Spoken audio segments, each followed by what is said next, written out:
Thanks for looking alive. How y'all doing today?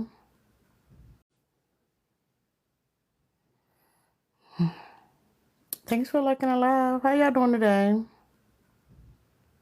I keep saying I'm gonna be real productive. I need to just chill the hell out. How everybody doing today?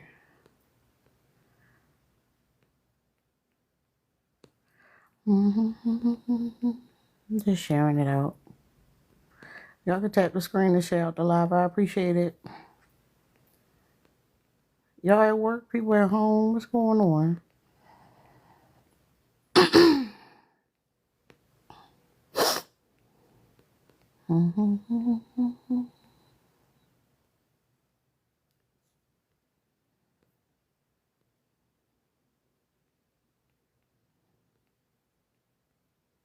Sharing this shit out.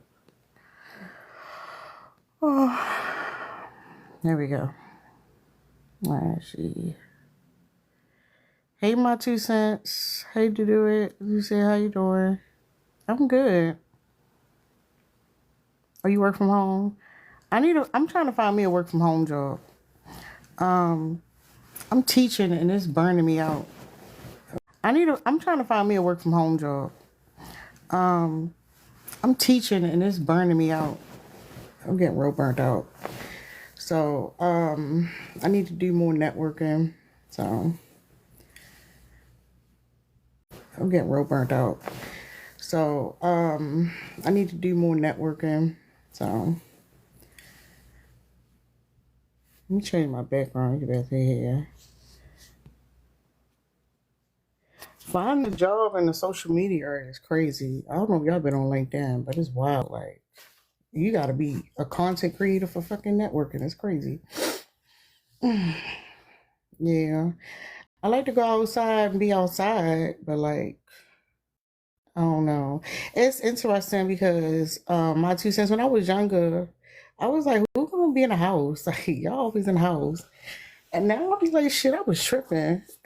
Hey, Monica, how you doing? You home, Monica? Or you on, yeah, work?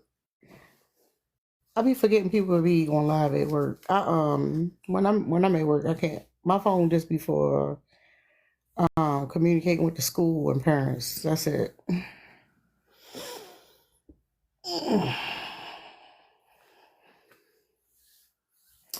Yeah, but thank y'all for tapping the screen and sharing the live. Oh, I appreciate y'all.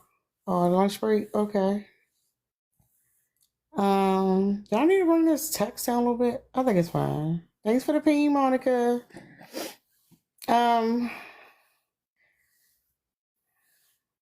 Oh, poor Charles. You feeling some type of way, boo? Hey, Allie. How you doing? Oh, the show. Hold up. Let me fix my background. Oh, there you go. Hey, Allie. Hey, you at home? Yeah, I took today. I took a personal day. Me, Oh, look me. at you. I'm burnt out. Like I like am burnt out. I am too. Was like I knew last year school year I was burnt out. I took some time off and like it's a lot. Mm, It's a lot. Hey yeah. guys, how you doing? What you doing? I'm getting ready to go to the dentist, but I love this prompt. I'm gonna stay on here as long as I can before they call me, but I'm I getting mean, dressed to go. I'll be on here for a little while and then I'll post it. I know you don't like watching it later, but I'm just saying. I'm gonna be on here. I'm just gonna have Do to I, do I need struggle to through do it. I need to do I need to log off until your dentist appointment is done, then log back on? No, no, I am not missing the fun. I don't care what they say. Let me oh, I gotta go clock out. I'm just getting dressed. You know, when you work from home, you walk around in your drawers all day. So I gotta put some clothes on so I can get on up out of here. But I do wanna address the prompt. Let me clock out real quick. Oh shit, you want Trump tempo censorship? Or you really for the fascism? You really for the bullshit? Yeah, when during the whole pandemic time, I was working from home, and I swear, just being able to like, I throw my little dress on, Mhm. um, do my little camera time, do my lunch break, I go lay down and stuff. Like, I miss those times. I just keep saying I need to find me a work from home job. I've been looking. I think I need to be I need to start asking more questions because I don't know if I'm doing this right. I need to. I think when I get back, because I'll probably get back before it's time for me to clock back in. I'm gonna do what you told me to do on the Chat GPT. Hmm. See what it comes up with. Because at this point, nobody qualified for no jobs these days. So let me start getting a lion like the rest of y'all. I've been trying to keep my integrity and pretend, for a little bit about knowing about a few things, but now I'm gonna just straight out lie. Yeah, I got a master's degree and see what I can get. Cause Lord, I don't know because I got a master's degree and I'm struggling. So Wait, what? I think in this day and age, it's all about networking. Hey, What? Charmaine. What's up, Tara? What's up, Ali? I'm like, what? You said you struggling. Struggling for what? Cool. my jobs. For Tara me, said, yeah, you said you were struggling. I'm yeah, like, what you? I'm trying to find I want to work from home, but the Oh, reason okay. why it's such a struggle is because my job burns me out. So like when I get home from work, I just don't have like the mental capacity to get anything done. And then like on the weekends, like I'm so tired, I'm like catching up on rest. So that's the struggle. Okay, now I understand that part. And you still ain't found one Anna, yet? I don't really want to talk about all that right now, to be honest. Okay. But yeah, one day. Ali, how you doing, Pookie? I'm good. How are you? Man, I finally started doing my workouts again, so that's what that is. But I kind of hurt my ankle today, so I don't even know if I'm still gonna do my workout, but it's gonna take me a second. You gotta take it easy. Hold out real quick, y'all, because in the beginning of live, if I'm too off topic and people start leaving, so let me cover what I'm talking about real quick. Mm-hmm. Um, so yeah, men offer protection because they're stuck in survival mode. When a man comes to you, he say like, "Men, we offer protection," right? I think a lot of times we, even though it's like we get caught up like protection from what? What are you talking about? We also have to understand like it's a worldview that we have, right? So we have this idea that um well not idea like our worldview is shaped by our experiences, the culture we're part of, um opportunity, so on and so forth. For somebody to constantly be talking about protection, that means mentally that's where they are. So like if I'm saying, oh, I'm gonna protect you from this and I'm gonna protect you for that. And it made me really think about it yesterday when the guy was talking about we modern day heroes and shit because a lot of men had a superhero trope. So like when women grow up with that, the Disney princess wanting to be saved bullshit, like that's something we have to deconstruct. Men have this weird ass superhero trope. Like when they watch a superhero movie, they in their minds envision they are the protagonist, and that's how those things are made anyway. So they feel like, oh, I'm here to save the world. I'm that guy, right? And it doesn't matter if what he's saying isn't reality, because most people don't have self awareness anyway, right? Um, Thanks, Monica. Monica, you might can't use that raccoon when you find out what it's for. But what I was saying. Oh yeah, so like a lot of these men, their worldview is to be in survival mode. And the thing is, a lot of times we say, well, how's it that men can like have like really rough childhoods and go through a lot of obstacles in life and traumatic situations, and yet a woman can go through that same situation and pan out much better. And what happens is processing. So we really, I don't know if we speak enough on how important it is to speak about your experiences, to like have somebody you can share those experiences with, especially if somebody who can relate. I know we talk about therapy, but even in community, amongst groups, being comfortable enough to be vulnerable. You know how sometimes you might be holding back and you open it up and that shit just feels so freeing. So the way men are socialized, they're not supposed to talk about those things. Even when they're around other men who have similar experiences, it's not allowed. It's like we can talk about the game, we can talk about, getting women, how we making money, but we can't sit here and talk about our feelings, right? And because of that, we see a lot of men who go to women for emotional support and stability. And it's not healthy because there's also a level of misogyny there where he feels entitled to emotional labor. And because he feels entitled, it's not a give and take. It's just he's just taking from you. And eventually, it leads men to be very possessive of women because deep it is deep seated fear of abandonment there also, because if you feel like you always have to wear a mask and you can't open up about who you truly are and you're performing, the fear is that if somebody knew who you were, they will reject you. So because of that fear, and it's go all the way back to their childhood, they are terrified of abandonment. And this is why men do shit like they play mental mind games like, oh, I don't really want you like you want me. They try to get you to chase after them. When you're in a relationship, they neg you, they try to beat you down.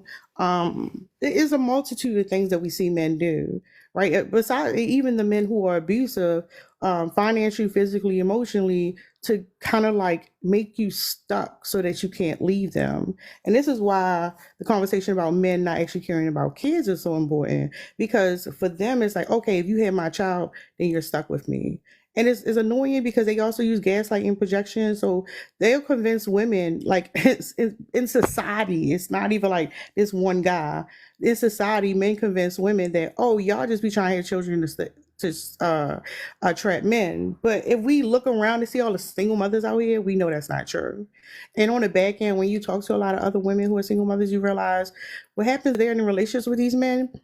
And if they're trying to get them to have any valuable time with the children, the men will do things like, oh, are you going to be there? Can I come over the house? So it's like he don't just want the kids, he want access to her. And in some situations, men will take the kids in order to control that woman. Again, it's all rooted in that deep-seated abandonment issues.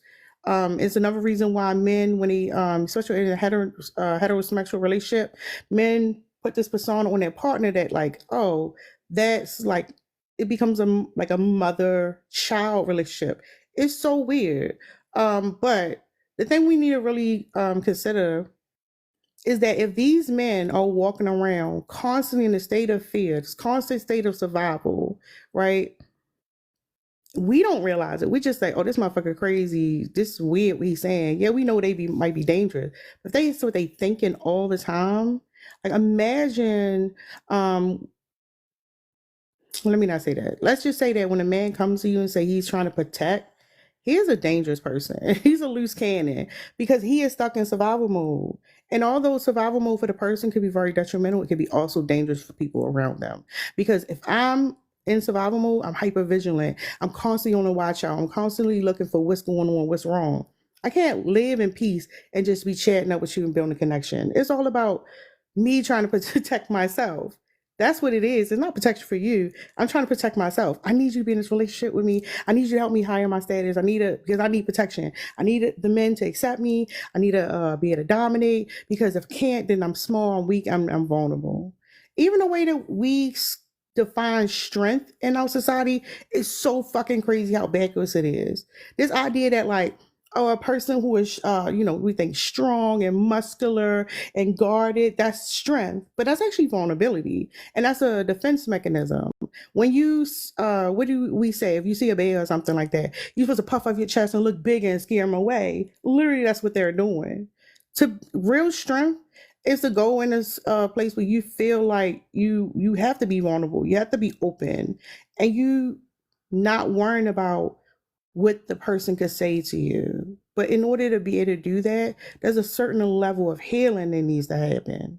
And if you haven't done a healing, which is the byproduct of not processing, then what end up happening is you are in constant fear that this person is going to see the real you and expose you, and it goes back to that abandonment issue. So like these things are connected in how men are dangerous. The fact that they're in survival mode is not a good thing. They need to work on that. But like men don't listen to women. I ain't here to talk to that. Y'all know who the audience is, but a man will come to you and say he protecting women is a dangerous motherfucker. That's in a nutshell. I'll be wanting the main question I'll be asking, and I have yet to have any man to answer that. Protection from what though? Well, hold on, Charmaine. I don't. That's what I'm trying to say. I don't want to start to be protection about anything. I'm trying to talk about something different because No, that's what I I was know saying. what Oh no, you're listen to talking what I'm about. saying. Listen to what I'm saying. That's what we get stuck on. We always get stuck on protection for what? What are you talking about? And then we have an argument based on the examples that they're giving us. But what I'm saying is we got to actually stop and think. Like so, empathy isn't just accepting like having like emotion, like a feeling bad for somebody or like being able to connect with somebody who's going through something. Empathy is being able to take on somebody's point of view, even in all scenarios and all emotions, and to understand that while you're sitting here having a back and forth and like, what are you talking about? Of course, he has no explanation for it because his hypervigilance is not him living in reality. It's about him needing to protect himself. So all I'm just saying is my That's the goal main point today, I'm hold on, let me asking. finish, Charmaine. My goal today is to stay away from the examples. Because I that's get we that, always but that's the point I'm Charmaine, why asking. you cut me off? I didn't. Hold on, let me finish, please. Oh, I'm trying to stay away from the examples because that's how they gaslight us all the time. They get us caught up on the fucking examples. And then we spend hours, days, fucking years arguing about the 2 o'clock in the morning. Nobody's coming. Of course, it does not make sense. Today, my goal was to talk to men essentially, why do you think like that? Why are you thinking that somebody's constantly coming after you? Why do you think you have to constantly be in a mode that you got to protect people? Motherfucker, we on vacation. We in a fucking well, they don't go on vacation. Let's say you home at night, the doors are locked, ain't nobody coming, it's peaceful. Why are you so worried somebody about to come through the door and grab you? Like, where is that fear coming from? That's what I'm saying. that's the part I was talking about. Okay. Again, protection from what though? Because if you not, but if you like, what is the point of the need of you wanting to be to wanting to have this so-called emphasis of protection? That's the whole point, and we know they're gonna give the whole example situation, but that's the part that bugs. That's the part that also bugs me. If you, my thing is again, what is he protecting himself or others from? From what? Is it from himself?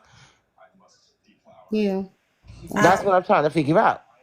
I like the part, Tara, that you was talking about how men feel like they're kind of being pulled in two different directions. Like it's almost like they're in between a rock and a hard place where they want the family, they want the kids because for optic purposes it looks good and it does raise the bar for them from a social standard, but they can't help but to feel susceptible to danger. And that's when they, throw on their cape, um, while still yet not admitting that they are living in like this virtual reality world, where they literally feel it seems like they're suffering from some type of PTSD. And from the people that I talk to just through my line of work who experience those type of things, it's not a satisfying or fulfilling life. Like to constantly be in a state of fear, to always think that somebody is either watching you or coming after you. That I mean, the quality of life is not the like the most sought after. Let me say it that way. And so I agree. Like we do need to unpack like where that is coming from. Like why do you feel like the boogeyman is coming after you? And then and only then maybe we could understand why that is such a need for them. Yeah, and then I agree, and to kind of piggyback off what Charmaine said.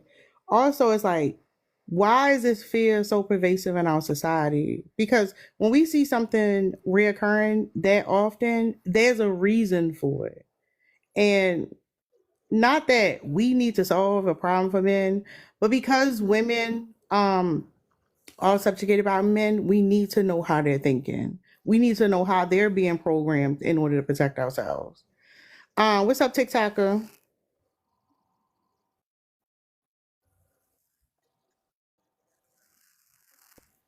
Yo,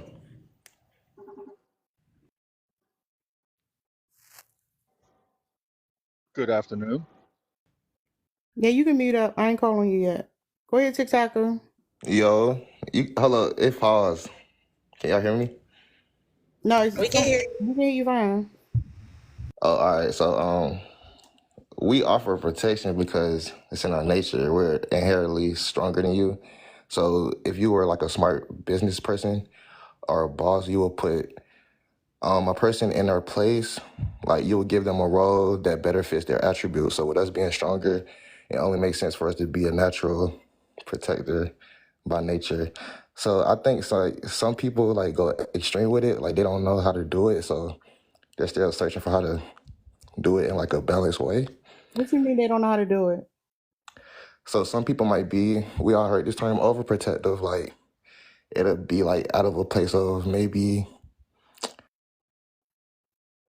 or something.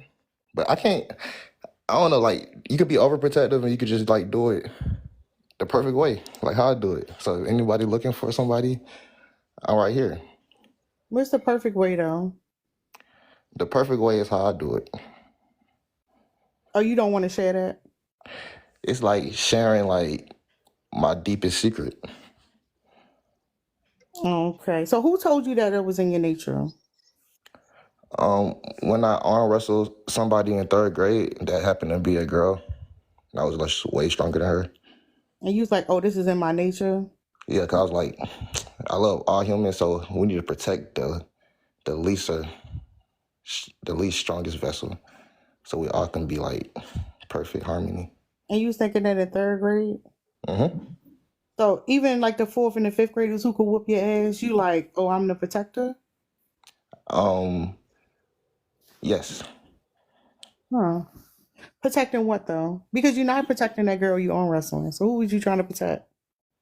Myself. But when we become a marriage, we're one. So that's why I become your protector. Or we're a relationship, however Here's you my view me. question. This is my question. Do you see a lot of women coming to men and asking them for protection? Or do you see more men going to women and offering them protection?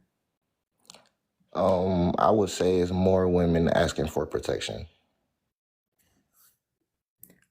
Just the people, just the women, if y'all can y'all know yes is smiley face and crying face emoji is no. Have you ever asked a man for protection? Just think about the No, whole no, no, no, feminist no. movement. Hold on, real quick. I'm trying to see something real quick. Those were in the comments. If you ever asked for went to a man and asked for protection, smiley face emoji. If you never went to a man and asked him for protection, you could do crying face emoji. And I'm not talking about services like the cops and stuff, because everybody call the fucking cops. Let's see. I'm trying to see who put yes. Oh, TikToker, you can't. I said the poll was just for women. Why would you do the poll? It doesn't seem fair. How is it not fair if you just said women? I asked you a very specific question. I said, are men offering protection to women or women asking for protection? And then you said women are more women are asking for protection. I said, okay, let me ask the women who are down in the comments. Okay. All right. Hold So on. Pause. And then you did the survey. Why did you do the survey? And how is that unfair? all right. So a woman getting their purse snatched, would they run to a man first nearby or a I'm woman? talking about the survey. The survey was biased. How is it biased? Under many pretenses, it was biased by way of most of your audience being women and misandrous. So here's the thing. I ain't gonna argue Miss Sanders because like that shit might actually track. But my question for you is, are you not biased? I'm actually not biased. I might come into a train of thought bias, but as a adult, I think the whole way out, and I end up with an unbiased decision. And who told you that you're not biased? Um, my day-to-day peers. I never been called biased, so I would just have to assume that Is I'm it not possible that biased. they just don't use the word bias? Excuse me. Is it possible that they just don't use the word bias? Yeah, they have.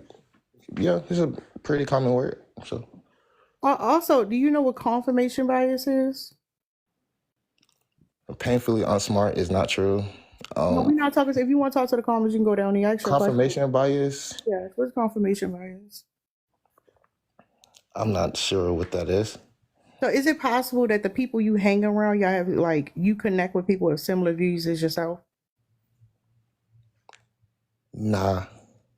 So you find people who have vastly different views than you, and you like, this is my community. Well, when you're in a lot of different venues and situations, you will tend to surround yourself with a lot of connections that you don't typically agree with, but y'all have the same end goal in a financial space. So I don't actually like people that agree with everything I say because it makes the conversation not as interesting. Okay. So let me ask you a question.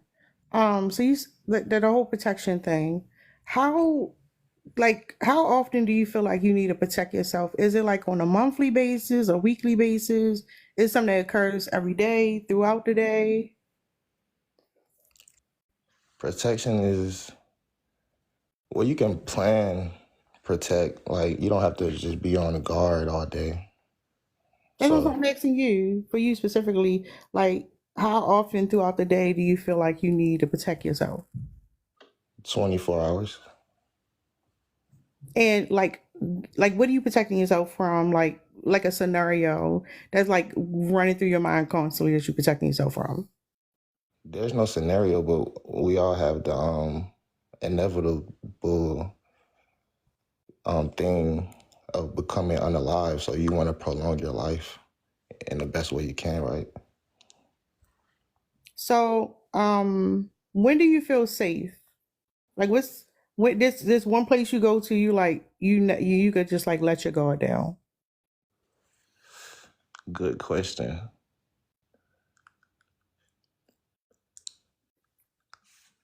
I would say in the home. So when you home, you can let your guard down. You're not worried about anybody breaking in. You're not worried about anything. Doors are locked. You can protect yourself. You good. Yes. But I'm still protecting myself by taking the measures to have adequate security and measures just in case.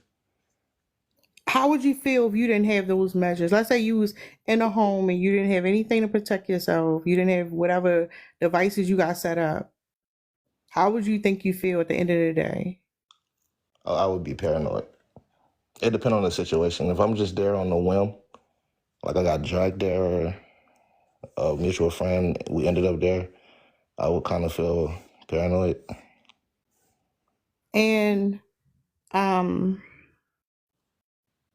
how many people in society you think feel like that? Hey Mia. I'm the intelligent one, so maybe a couple. And so you feel like the being in a state of constant like trying to protect yourself is something only people who have intelligence do? We already agreed that it's not constant. See, Well, you tried to wait. no. It's not that serious. It's not constant. Got it. It's fine. It's not that serious. But you saying that like it only applies to those who are intelligent. Agreed.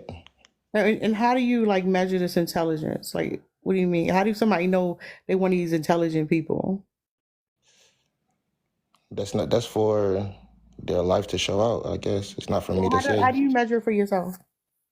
Oh, by myself, I would say, well, how perfect, like, let's just say it's a score on every decision you make throughout the day.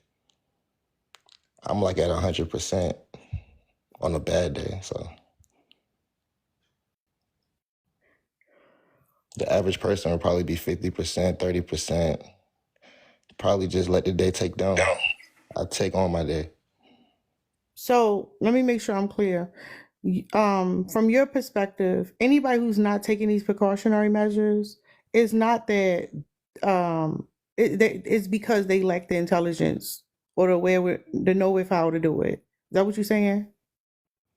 Yes, that's why you teach your children not to go up to vans and accept candy from strangers, right?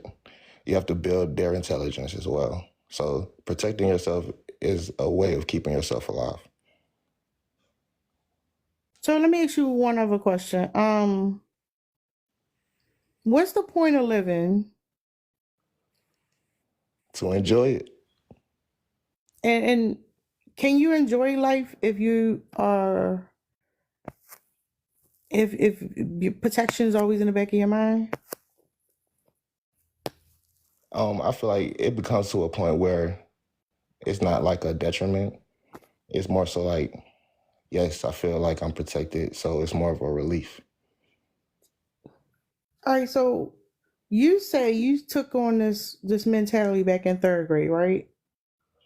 Approximately around that time. You're like 8 years old. Is it possible that since you've been in this mindset since you're 8 years old, you wouldn't know any other way to think of it? If I wasn't adequately taught, I would agree. I would be, what's the word? Ignorant to how to protect myself. Yes, I do. So what is freedom? Freedom is what I have. Can you describe it for us? The states of being not bound. Is that physically bound or mentally bound? Either or. So now I'm curious of what you consider mentally bound. Mentally bound? Yeah. Okay, so let's just say trauma, vices. That's a way you can bind your mind. Things like that. And do you think trauma has impacted the way you think and the way you move throughout the world? I would say things of trauma are like pop quizzes, right? So it's all about how you react to the things and how you get the score back from how you reacted to see, like, was this situation, how could it be like, what's the word I'm looking for? I don't even know, I lost my train of thought. But how can it be like, avoided? Okay, that was the easy word to think of. Avoided in a sense. So like, let's say I get a pop quiz, traumatic event happens, I respond to it in a like angry way or like not thinking. I get my score back, I ended up with a scar because I acted in the wrong way. Let's just say the same pop quiz, I get taken and I act in it in a thoughtful way. I take my biased thoughts and I make a unbiased decision. And then I overcome the traumatic event, and I pass the quiz. So trauma and protecting yourself from things that can cause trauma is not a bad thing in a sense. And I don't think men offer protection. I just think it's an inherent nature within being a man. So here's my thing, because when you said earlier that women are more likely to go to men for protection, I can tell you for a fact, a lot of women, we don't operate like that. And our protection actually comes from us building community with each other. Why should a woman leave the protection of her community to live a life with you? Oh, I'm personally not begging or Okay, asking her for that. let's say, okay, not you, but with a man who's thinking the way you are. Why would they want to? Like I said earlier, it would be like you're a boss and you would put somebody in a role that would better fit their attributes. So with us being just stronger, it would be smarter to use us for protection. No, listen to what I'm saying. You gotta really listen to what I'm saying, okay? All right. Women find protection in numbers. We get our protection from community. And our protection isn't always like physical protection. It's like when you say like you take the trauma, you assess it and give yourself a score. The way we do, we actually talk about it amongst ourselves and we process it. So it's not like instead of a trauma response and pent up feelings, we actually get it out, right? Mute up or get dropped. So my question for you is, a woman who's in an environment like that, who's protected, right? What incentive is it for her to leave that community of protection to live a life with a man who is thinking about physical protection and living in survival mode? Young, so I told you to mute up. Oh, my bad. I would say to each his own, but I would lean towards the woman and the man coming together, because building a relationship, you would need it in this type of economy we're in, our society, I'll say. Like, Yeah, it's yeah, everybody for themselves. So like yeah, I get what these, you're saying. I'm saying all these women don't fuck with y'all for real. They be snakes too. Y'all got snakes as well. Listen. I'm not talking about a specific person or anything. I know how things work in society. I'm saying as a collective, right? Because of our gender binary, we have two distinct cultures that's been pushed on us, right? What I'm saying is because a lot of times men are saying that women need to find a man for the protection. In exchange for that protection, women are supposed to give up. It's supposed to submit to their man, right? Why Oh, I would don't. Okay, so I don't agree with that. So Well, if you don't agree with it, I'm talking about the social contract. That's the social contract. That's how it's set up. You find a man for protection. In exchange for his protection, you're supposed to submit to him. That's the narrative that goes along with it. I'm just curious about what incentive or what benefit do you think it has for a woman to leave one community where she already feels protected and connected to then join to pair up with a man where her protection relies solely on him? yeah, I wouldn't think that's smart to do. So do you understand why so many women are rejecting men's pursuit of protecting the idea of being with a man out of the regard of protection? Okay, so I'm kind of understanding now. So if a man, or I say a dude, leads with protection as the main thing to like, I don't like, that's kind of like hanging a dog treat in front of a dog or something. I don't think that's like genuine. It's like showing like, all right, so you might as well get with me because I could protect you like you can't protect yourself. So I feel like that would be a red flag if somebody said that to you, I would say. But you do know that men say that to women all the time. I You didn't even know said that. you even led with it. You said that you feel like men don't lead with protection, women look for men for protection. But that's actually one of the selling points men have for women. Oh, I'm gonna protect you. But I don't think men realize that women are not living in that same mindset, because society tells us the secret you say you have, society tells us it's acceptable to share that secret with others. And because we can share that secret with other people, we're not holding it in. We're not worried about like people figuring out our secret, because we just tell a fucking secret. Like, it's not a secret anymore. No big deal. And not only that, we find out that, oh, guess what? All these other people got same secrets too. And like, oh, it doesn't need to be a secret. This is a normal thing that happens. So because men, y'all have rules you have to live by, which is why y'all say stuff like, oh, a real man and stuff like that. Y'all have a distinct set of rules that society impose on you. And when women say men don't realize, they don't see us as people, y'all are unable to empathize with the way we see the world. So when y'all come to us and y'all say stuff, oh, I can protect you, I can provide for you and all these things, you're not understanding that even though this woman is not in a romantic relationship with a man, she still has community, she still has protection. Yeah, but y'all have a set of rules on y'all too, so Like what? Like, so just as like we look at women, right? But then we look at bitches.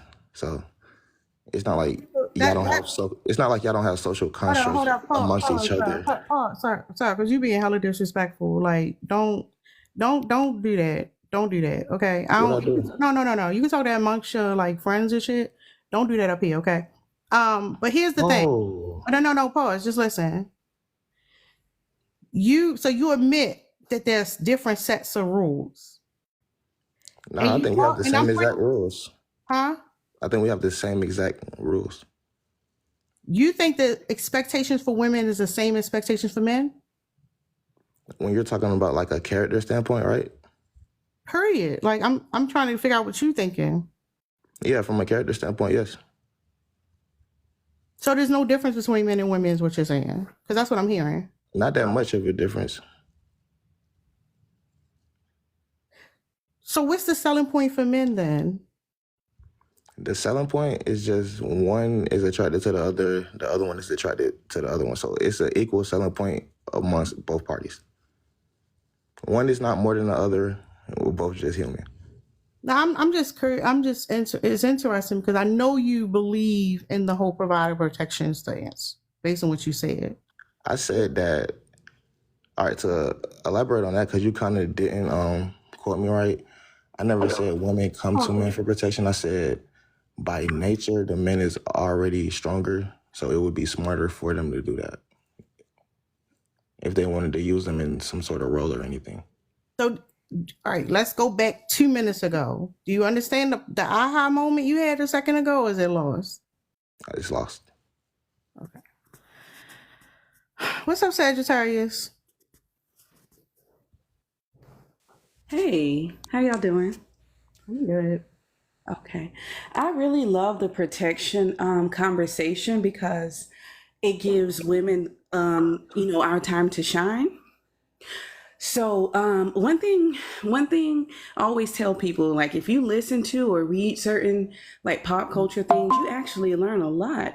So I was engaging in a podcast one day and I came up on a interesting podcast about the Boston choker, right? The Boston unaliver.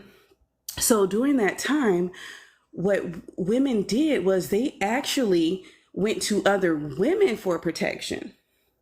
So instead of living alone, they didn't go out and find another man, they found another woman. One reason was because they had no idea who the choker was, right? And it was obviously a man. Why would you go to a man? So women actually came together and they started living together, and it was strength in numbers there. And get yourself and your daughters away. Oh, okay. And also another interesting one I came across was the Night Stalker, and I'm like really interested in Richard Ramirez case. But what happened with Richard Ramirez is that when they went to town hall meetings, the men, they would get up and they would be like, oh, nobody's coming in my house. Nobody's doing this and that. I'm there. And then like 2 days later, that man and his wife, they were unalived. And it was a man there. So in those times where men actually opened themselves up for danger, the women, we found each other and we had community and we came together to protect ourselves. Yeah, And that happened more than once, by the way. yeah, I believe it, and I think the interesting thing, especially when we think about like the movies and the media that we consume, like a lot of it's owned by men. So even like the fear that's pushed in some of the media, I feel like it gives you an understanding how like men process things. Which is why the superhero is so important for them. But yeah, I agree. I like, because when I'm going through something, like when I'm really going through something, I'm looking for women. I'm not looking for men. And I think that's the truth for a lot of women. Like when we need to talk things out, when we need somebody to actually listen and give us feedback, we're going to our community of women. I call my mom before I call my dad. If I call my dad, guess what he's gonna say? Call your mom. And guess who my dad calls? Your mother. And that's the crazy part. A lot of men call their mothers, but yeah, that's interesting. Thank And you. also, oh, I'm sorry, I didn't mean to cut you off. But listening to podcasters by women who have the same ideologies, who are not rooted in patriarchy, when you listen to that and you actually see how these situations play out and how men are the actual issue, they're the perpetrator in the situation. They're the fake protector, which actually puts a bullseye on you. If we're reading through the list of things for protection, a man is never there. It's a porch light protects you more than a man. A dog that probably won't bite bread protects you more than a man.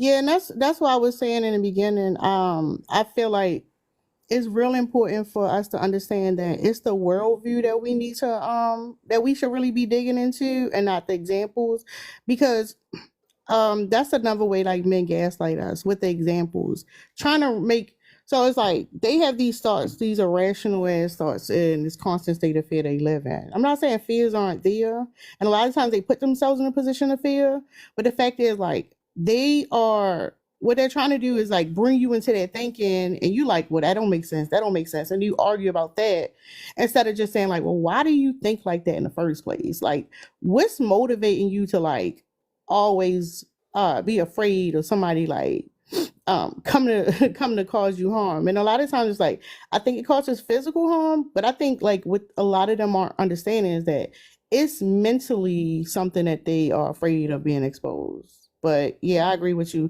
They know that men are dangerous, and they know that the capacity that they can go through.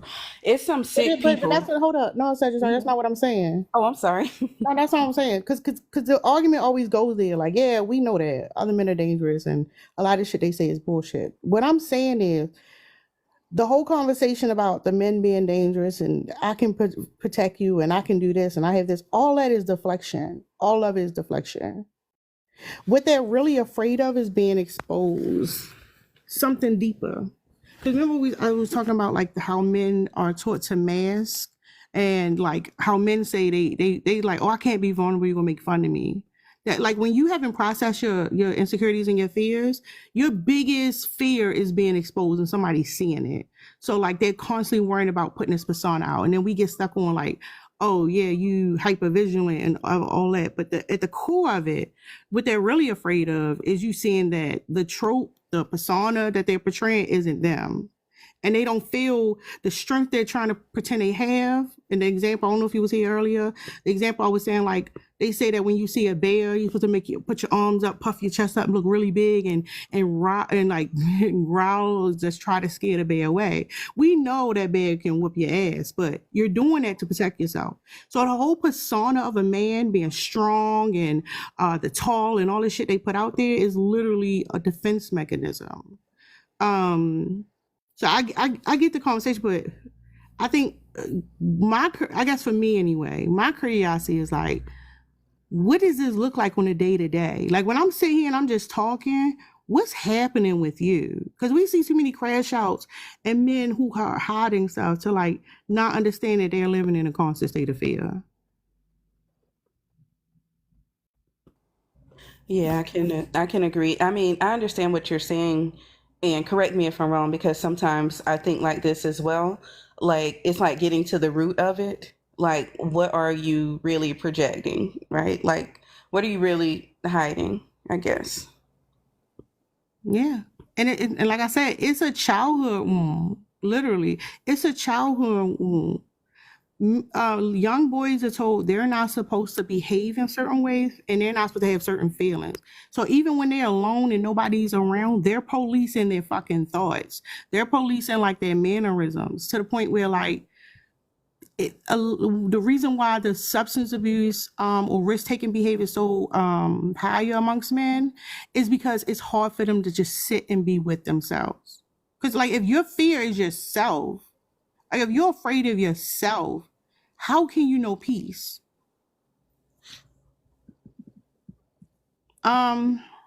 Prototype, what you want to say? What's up? I had came up to apologize, but I'm gonna talk on the Who you apologizing to? to you and your panel. Who on my panel? No, just the panel in general. All right, what you apologizing for? No, what it was about a couple months ago when I had said what I said to Melanie. Hold on, I gotta drop somebody. Charmaine, you can come back. I'm gonna let All hold right. on, because me and Nita be here for this one.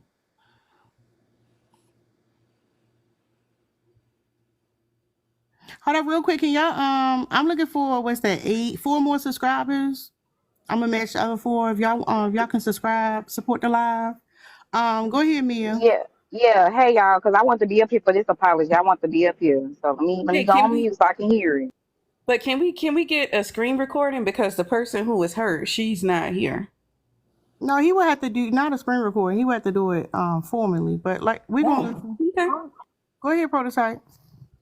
Yeah, I was just I sat in my thoughts for a while, and I was like, damn, she really ain't came for me how she could came for me, and I just thought about it. I was like, damn, I did a little bit too much, and I reached out to her. She didn't tell back, but I told her.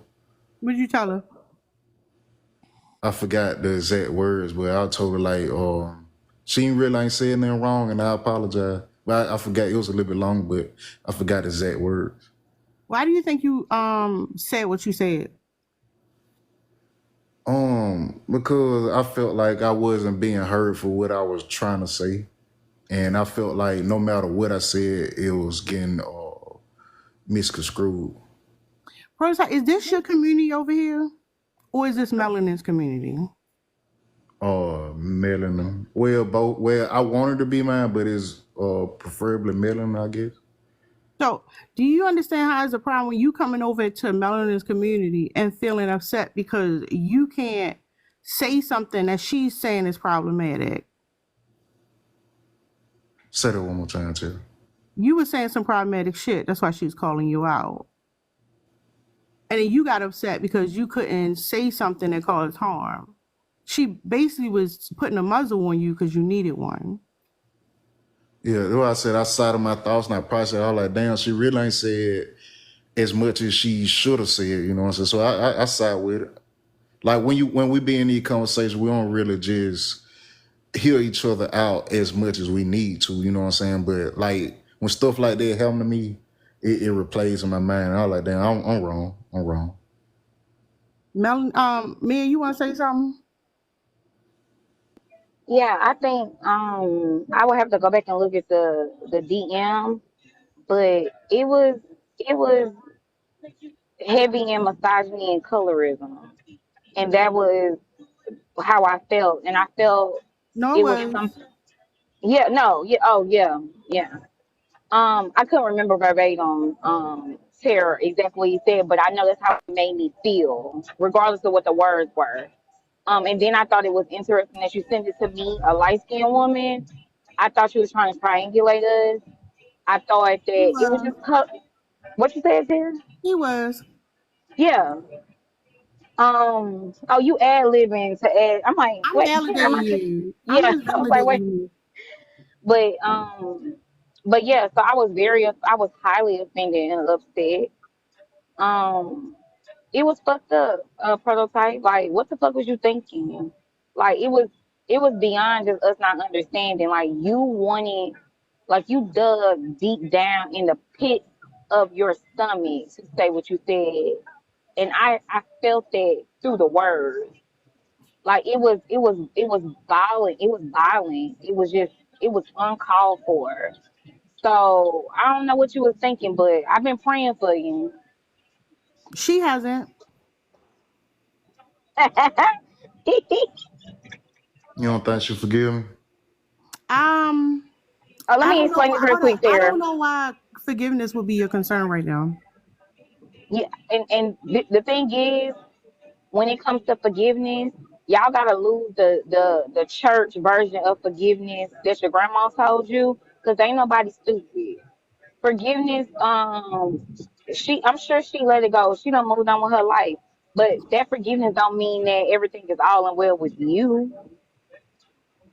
Forgiveness don't mean that I gotta let you in my life. Forgiveness don't mean that I got to entertain or coddle you or accept what you're talking about. Forgiveness could simply be I'm gonna let it go, but you guilty. You guilty, and this your sentence. So don't be looking for that forgiveness. You might want to work on forgiving yourself and really unpacking why you would say that about another black woman to a black woman on the internet, in the interweb. Like you might want to sit with that for yourself, like forgiving yourself.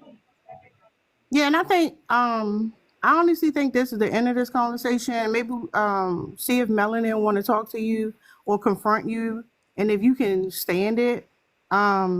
But yeah, uh, thanks for coming up, Prototype.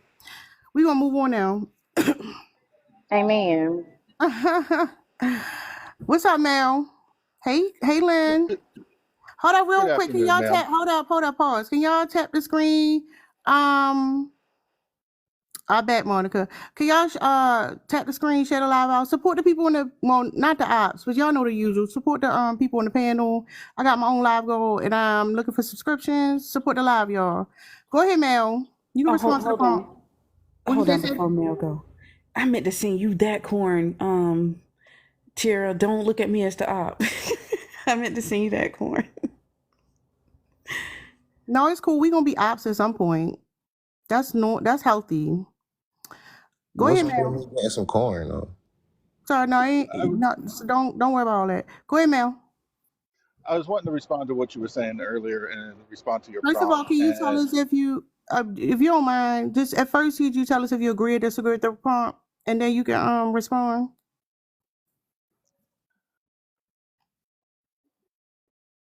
kind of agree and disagree. And here's why. We don't see it as being stuck in survival mode.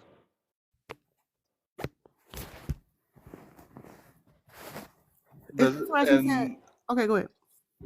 and this is why I say that. We are raised that way from, you know, at least I can speak for myself. I was taught that like all my life, you know, growing up that you need to be protective over those that are not men because there are bad men in the world, Who told you and that? that's my father until he passed away, and then my mother until I ended up leaving and joining the military. So do you ever ask women if they even want your protection? Before, no. Now, yes. And what do women say when you say ask them that? The women that's in my life said yes if they will call on me if they need help, and if they don't call on me, then I know they're fine. And what does your protection look like? Depends on the situation. The last situation I was involved in was removing somebody who was committing domestic violence against a friend of mine. Wait a minute, is that TikTok friendly? I don't want to get you in trouble, host. So No, you please, ain't gonna. if I I'll just drop you. Don't worry about it. So you do you feel like you've ever been in survival mode? when I was in combat, yes. Now that I've been back home and I've went through lots and lots of therapy, no. So what do you know now that you wish you knew then? What you were hitting on earlier, physical strength and dominance is not necessarily strength. It's actually a form of weakness. Being able to sit with my own thoughts is more of a strength versus the way I was brought up. I wished the younger version of myself viewed women differently than I do now, because when I was younger, I don't know how to phrase it in a TikTok friendly manner, but I was definitely a dog. Okay, so I want to ask you another question. Um, so we live in an empire. If you know anything about the history of empires, like one of the things, military becomes a big thing, right? Yes. Um, how do you think the conditioning of young boys ensures that we have men who will commit to going into the military?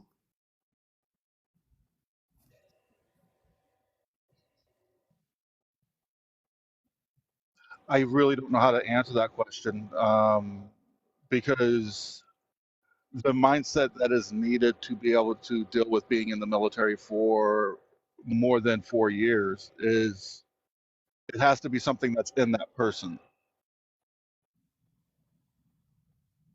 Like what? Like what has to be in you? You have to be willing to give yourself for something greater. Yeah, okay, Like, that's fine. But what do you think you learned or you have in yourself that gives you that ability?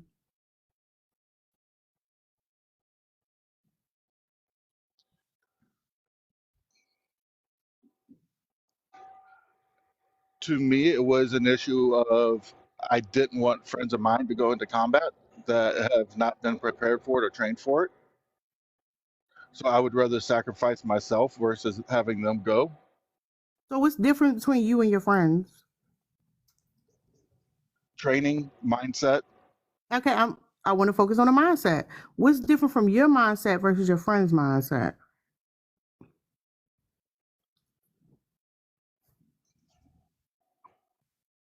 dumb and full of myself. Hmm. I mean, that's the honest answer. The answer is, I was just young and dumb. I mean, I thought I was 10 foot tall. Your internet going in and out. Sir, we're a little bored with you. Put the real protector on the phone. Where's your dog?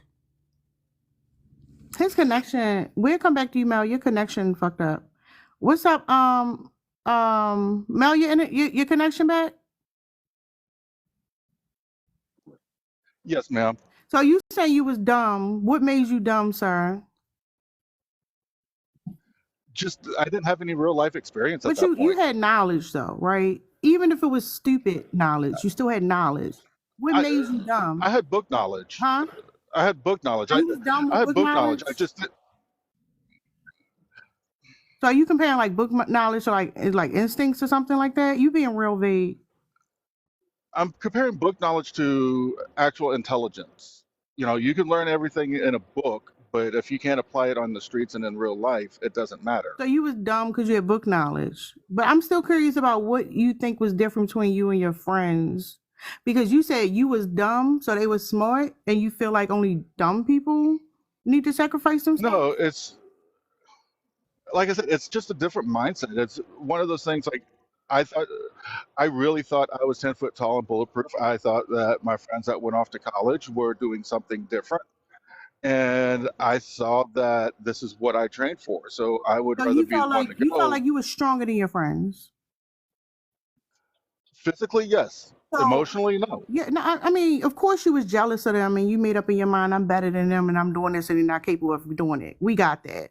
But at the same time, you put yourself on a pedestal over your friends, not because you wanted to protect them, because you're trying to protect yourself and your own self-esteem. So that's when you mean say dumb. It's like, oh, I didn't have book knowledge. They got book knowledge, right? They get an education. I got fucking street smarts. I got the instincts. I'm out here doing the real work, the real deal. I'm the real deal. That's an insecurity. I got that. But my question is, can you identify what those things are? Besides just saying, yeah, you thought you was tall, but where do you think that idea came from? Just growing up. I mean, we see it on TV. We hear it from our friends. We hear it from our parent. You know, we hear it from our dads. We hear it from our, Listen to what I'm you saying. know, Yeah, listen. Hear what exactly? What were you that hearing? that's the man's job. The man's job is to go and be in danger. And do you think that makes sense? Now, no. So going back to my original question, do you see how in an empire that relies on having a military, why that idea will be pushed out to young boys? So then it becomes part of that identity? I misheard you earlier, and yes, I understand that. Like that's why my attitude and my mindset has changed over the years. Yeah, I mean, your frontal lobe is it developed. You got some experiences, but the thing is, children are vulnerable. So the thing is, all men were young boys at one time. Y'all get indoctrinated just like everybody else, and you're told that you're the superhero, that you're so fucking tough, and you're like, oh, I need to go and do this thing, but that's by design. That wasn't your own individual, unique thoughts, and as special as you thought you it was at the time, you wasn't actually special. You had just consumed the propaganda. So my question is like, do you realize how like in a society where we have this strict gender binary, why that image is being pushed out to young boys and how you were able to fall for it, and even today is you see the same thing repeating itself? I definitely see it, and that's why now I spend my time with young men and trying to teach them to it's okay to be vulnerable. I think that young men need to have that understanding and that education because it's not something that's taught and it needs to be. Yeah, and I think that's the interesting thing with what I was saying. Men look at women like we're weaker, but men don't actually know what strength is. Men think putting up a persona of strength is strength, and women know that it's not. So when men come to us and offer us protection, we look at y'all like, what the fuck is you talking about? Because y'all live in a constant state of fear that was implanted in your mind from a very young age. And it's so intertwined with your day-to-day activities. And the thing about survival mode, you don't even know you're in survival mode until you come up out of it. And a lot of y'all are not able to come up out of it.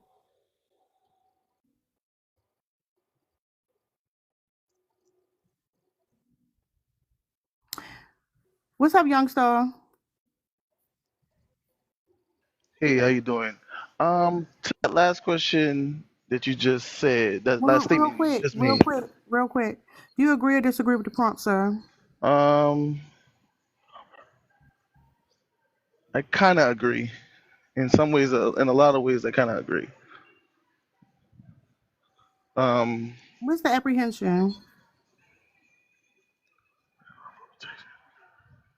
I mean, our society has been in stuck in survival mode for centuries now. So, Does that make it we okay? are. No, I don't think so. I don't think so because in some cases, we're at the mercy of other men.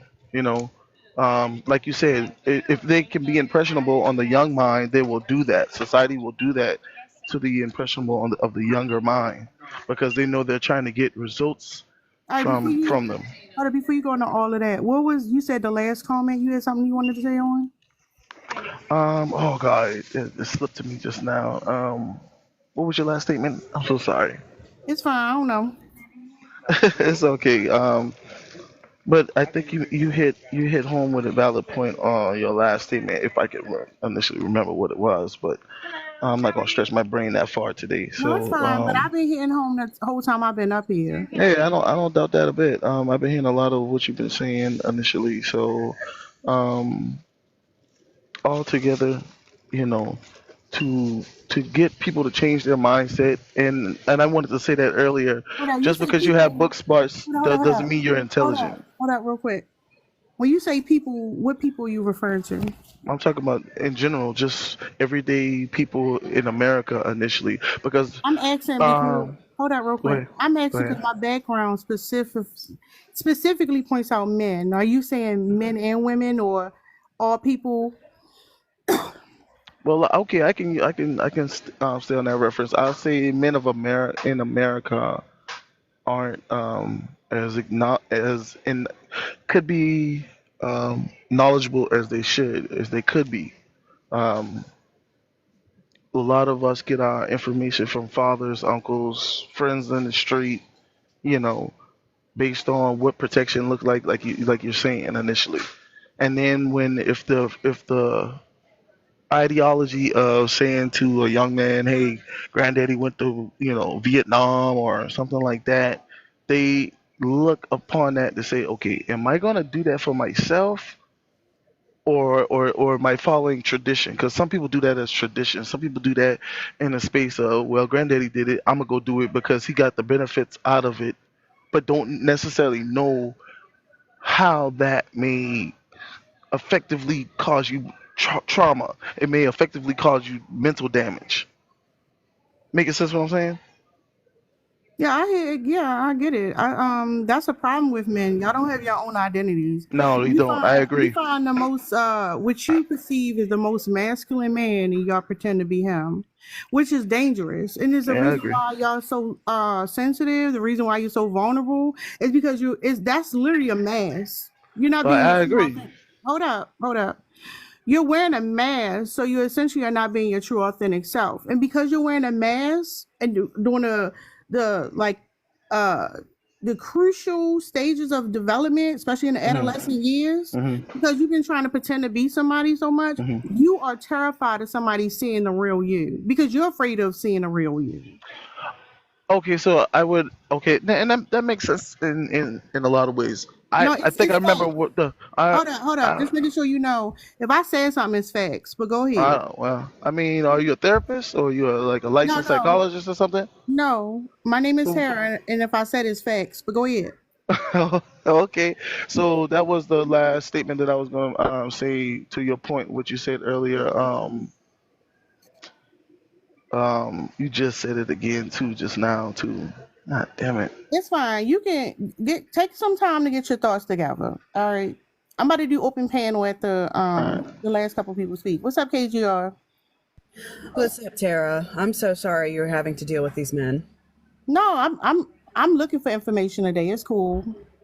I'm not gonna Okay. inconvenience myself. You know, if I was inconvenienced, I would drop motherfuckers. I don't let nobody be in my space like that. That's why yesterday I just started dropping motherfuckers because like fuck y'all. But no, I'm trying to get information. That's all. But not just for me, for other people to see it in real time. But yeah, I'm good. Exactly. Yeah, but as far as your prompt, yeah, I 100% agree. And I would even go further to say that it's not just survival mode. They are literally sociopathic and they're socialized to be sociopathic. So the reason that they're always suspecting harm around the next corner or thinking everyone's out to harm them is because they themselves are projecting that onto others. They want to harm. And they. Where the hell are you at? Oh, I'm sorry. I'm at a hospital in the parking lot about to dip out. But yeah, I think that they're just projecting that onto others and they themselves want to do harm, but they're trying to pretend that they're no, it's this. So I think it's double masking. Yeah, because it's like when I say like, oh, sir, you in survival mode. It's like okay, but like when you're not used to processing your emotions, you're not processing what that actually means. You're like, okay, all right, survival mode, whatever. Yeah, I'm protecting myself. But it's like, it's a lot of consequences that come with survival mode. And like what you're saying, sociopathy, like you're constantly in a state of fear that any violence is justifiable because like I'm trying to protect myself. Like, yeah. So it's like, don't just hear you're in survival mode. You need to learn what the fuck survival mode does to your mentality. What Psyche. it does. Yeah, like it fucks you up royally. And even when you come out of survival mode, you gotta heal from that shit. And women make it so simple. Like, gentlemen, go to therapy. Gentlemen, go talk to your friend, open up. And they're like, no, that's not what a man does. And that's why I was asking the guy, Mel, like, do you know why society tells men that therapy is for bitches and why talking to your friends makes you weak? Because that's done on purpose. And it's like, it's interesting because men like, oh, I'm here for protection. So you're a victim. How the fuck are you gonna protect me? Like, you can't protect me. You are a fucking victim. I And the only, am not in a yeah. state of fear. I can go and open up.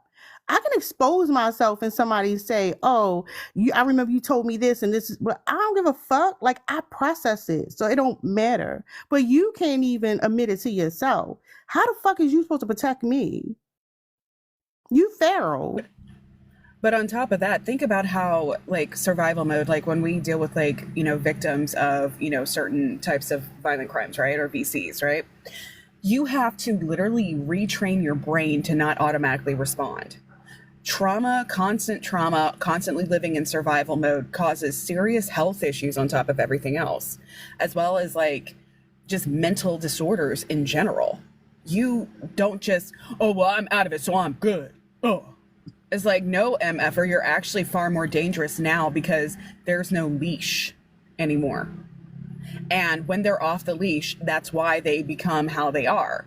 Anything that threatens the facade they've put together, they become dangerous to everyone around them, because that facade is what has kept them together as a person.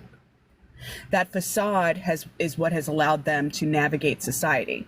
When the facade is cracked, they lose their shit. That's why you see like family annihilators. Why? Oh crap, my facade as being the good guy is gone. Oh crap, this facade I've built up that has, given me this identity is gone. What do? I have to eliminate everything that is threatening that facade, and I get to pretend to be the good guy still. Yeah, I agree. Mia, did you want to comment on the topic? I'm out, Terry. I can't hear. I'm gonna come back because I'm eating. I'll come back. Okay. What you say, Allie? I said I'm out. I was gonna ask if I can go after Mia. Oh, go ahead. Couple things. I was in and out because I was at the dentist. But number one, I don't think a lot of times men understand true survival mode. It heightens the fight, flight, or freeze responses within us. And while on the outside looking in, it might seem like you're doing what you need to do to take care of yourselves and those around you, it can actually be quite dangerous because the survival mode crosses over like good decision making and your ability to emotionally process things. And that's not always good. So that leads into my second point. I remember my mom told me when my brother and I was really, really small, I would say I probably was a baby and my brother was probably like 2.5 years old. She had ran out of money and she needed to buy diapers and she needed to buy some food. But she didn't have any money. And at that moment, her survival mode had kicked in because she knew that she had 2 kids that she had to take care of, and she didn't have the best support from my father. And so she went inside of a store and she actually stole. Now, she got away with it. Don't get me wrong. We were able to have diapers and she actually got some food for us to eat. She got away with it. But when she told her mom was mortified because she had to remind her, like, while what you did wasn't necessarily wrong because you did what you had to do to take care of your family, you placed yourself in a bigger situation. Like, that could have went 1,000 times differently, and you could have lost the very kids that you were trying to protect. The reason why I'm telling the story is because a lot of times when we're talking about survival mode is in the moment, yes, it seems like a rational decision. It seems like it's something that we're supposed to do. Always be on guard, always, stay 2 steps ahead of the constant threat. But that is not a way to live for the remainder of your life. You are not getting the most out of your life experience, and you place yourself in more danger and more harm because you are not able to decipher what's real, what's in the now, what's in the present moment, because you're so focused on either what happened in your past or what may potentially happen in the future. So I just wanted to just shed some light on that. No, that's a good point, because that's what I'm saying about the whole processing and how like men and women are conditioned differently. Because it's like, for us, it's like, you in survival mode, you need to do something. I'm not saying everybody does it, but the general idea is that if you're in survival mode, you need to get the fuck out of survival mode. And it seems like for men, they're in survival mode and they normalize it. Like, oh, I'm in survival mode. This is just how men are. Like, and it's like, you don't even realize you need to do something about it, which is crazy as hell. Because like, they just sit in it and then they're like, oh, this is what men do. This is what we are. And I forgot, I don't know if it was TikTok when he first came up here, was talking about like, women come to men for protection. I knew that immediately was a lie, because like, women are not constantly looking for a man for protection. It's not even what we ask men for. We've been extra for like shit like emotional intelligence and shit like that. And when we say that, like, oh, you just want, like, I remember a man saying, oh, you want a woman. Like, maybe I do. Shit, if you can't do the basic things, like, that's crazy.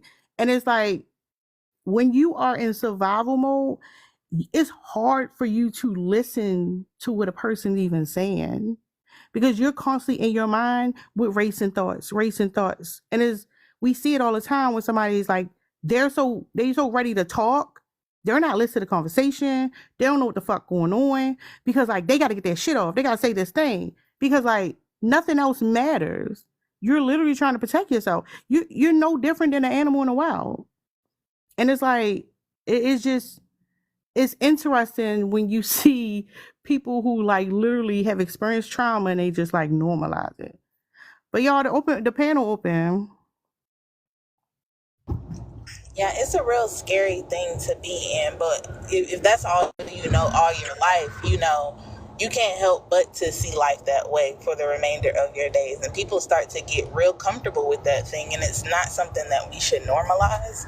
And I think, unfortunately, when it comes to men, they have normalized it. So they'll say things like, it's in our nature. No, baby, it's not.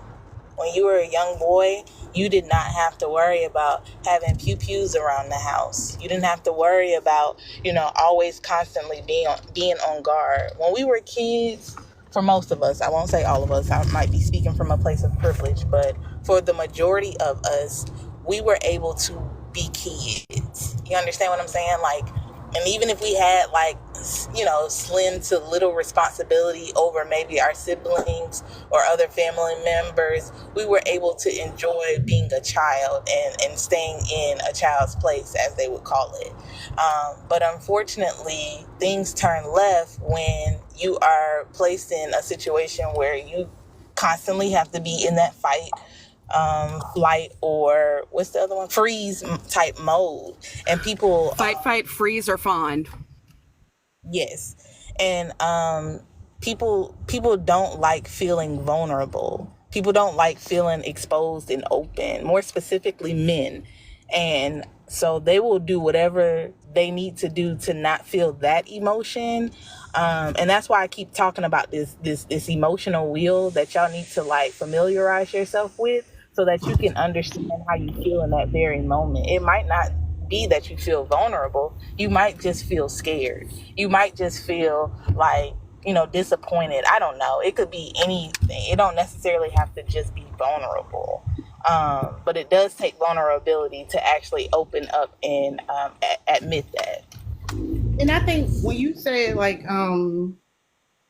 the part about like just being a kid or whatever, like I know what it's like to like be a child but not able to be a child. Like I literally grew up in survival mode, and for me to get out of it, it took a lot of fucking work. And the reason why I can say you don't know what it is until you come out of it, because I actually experienced that, and I'm like, what the fuck? It's crazy.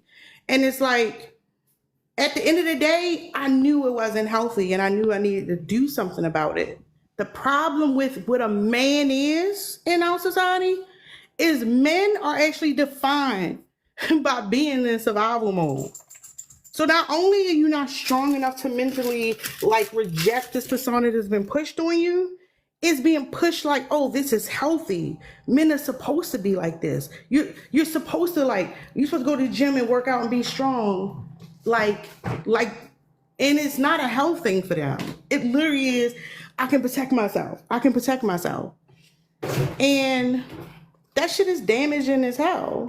Like, yeah, that's what I was gonna ask you. You fucking interrupt me. I'm not trying to interrupt you. Not interrupted. I know the fuck not. I know the fuck. Then mute up. That's what I was. Mute the fuck up. The hell? Anyways, I was talking. Like I said, the persona of men like literally is to be in survival mode. The way they describe themselves, the traits they glorify about being a man, literally it is survival mode. And it's like, that's what I was asking the guy earlier. Like, do you not understand how in a society where they need a military, where they need motherfuckers to be used to being in survival mode, why that shit is being pushed on you from a childhood? Like, you're a victim, son. Like, no, I don't want you to protect me. I don't want to live with no motherfucker who constantly watching his back and paranoid as hell, and he high regard with me. That shit is unhealthy as hell. Because how can you honestly feel comfortable in a space like that where you constantly gotta like look over your shoulder or peek out the blinds, make sure nobody's following you when you home? I mean, we already gotta do that as women occasionally, and always be on guard. And even that's frustrating. Nobody wants to live like that. That's not the goal in life. I don't understand. And that's the problem. And they be like, oh, I can protect you. I can... Sir, you sound like you got some shit with you. I don't want to deal with that. Like, your selling point ain't what it is. And these men want like, well, y'all hate men and y'all fucking misanders and all this bullshit. No, you sound like a crazy person. And that shit don't sound, talking about be my peace. Nigga, you not peaceful. You not peaceful. The fuck? How do I have peace around a motherfucker who not peaceful? Go ahead, Bash.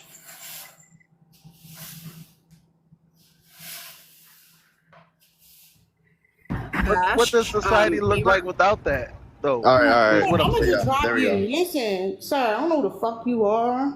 Like, you can have it. I'm like, we can talk. You can shake what you want to say, but y'all need to stop that bullshit. Cause y'all need to do that shit to women. Y'all come on our panels and you feel the audacity and entitlement to be fucking heard. Nigga, fuck you. I said mute up. The fuck? We don't give a shit about your question or what you gotta say. Go ahead, Bash. Yo, so my problem is that I feel like Hold on, everyone. do you agree or disagree with the prompt, sir? Oh, I disagree. I disagree. Okay. Why do you Okay. disagree?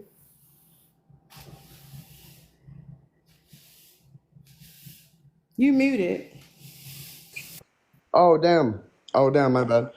I was saying that I disagree with the prompt because I feel like everyone is in constant survival mode, you know? I feel like everyone has gone through some sort of their own trauma, some sort of you know, some home problems or abuse, whatever it may be, me included, you know. And my wife now has taught me even my own protection, you know. She's taught me how to like grow as my own person, how to like how to watch out for things that I couldn't before, you know, and how to spot things that I couldn't see before, even in my own business, you know, and in things like things like I don't know, like within ourselves, you know. Obviously, she offers me my like some form of protection. I offer her some form of protection, but it's not like toxic, you know. It's not like we're What type of like protection? What type of protection do you offer her? you know, like we used to go to raves together. This is my first time on like live, so sorry if my voice is a little shaky. But we used to go to raves together, and I used to protect her from guys, you know, like that would come up, and some guy was really like just Okay. like blatantly like coming up to her and shit, you know, and Okay. that's How do you some form how of does she protect physical. you? How That's does just she, like, how huh? does she protect you? Just like with emotional shit, you know. Sometimes I couldn't really like formulate how to like emotionally like say things that I needed to say, and that for me is some form of protection, you know, like because she taught me, you know, she taught me how to like. Do you think it's possible to come out of survival mode? Yeah, of course. Yeah, of How do course. you come out of, how do You you, know, I hold feel up, like sir. I came out of survival mode with her, you know? Okay. So here's the She thing. really taught me. Okay, hold up, She really taught sorry, me. sorry. You don't need to use that many words, it's fine. Here's the thing, because you say you think everybody's in survival mode. Your wife literally is not in survival mode. You are. So Why would I be?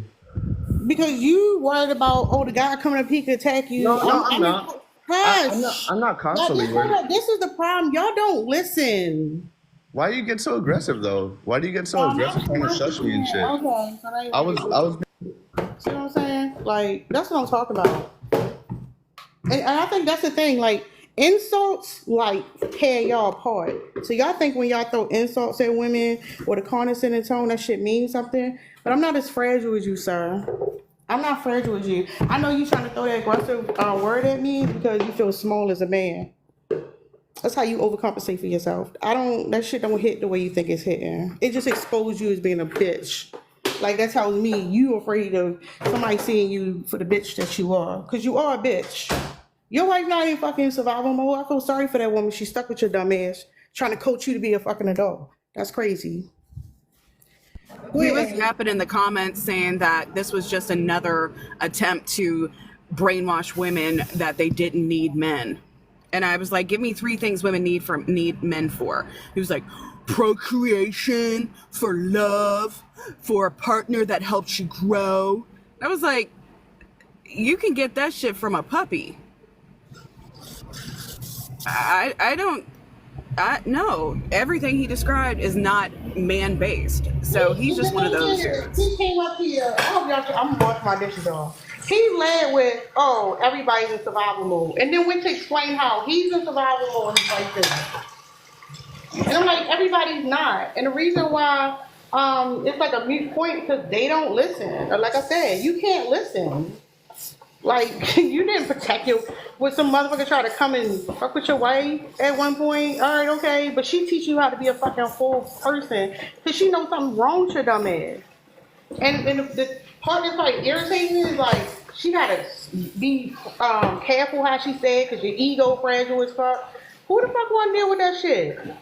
Like, something that could be said in 5 minutes, I gotta say to you over the course of 5 years because you got a fucking fragile ego.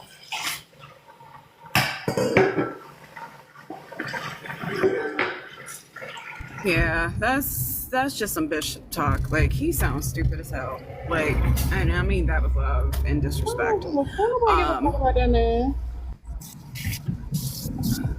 we also,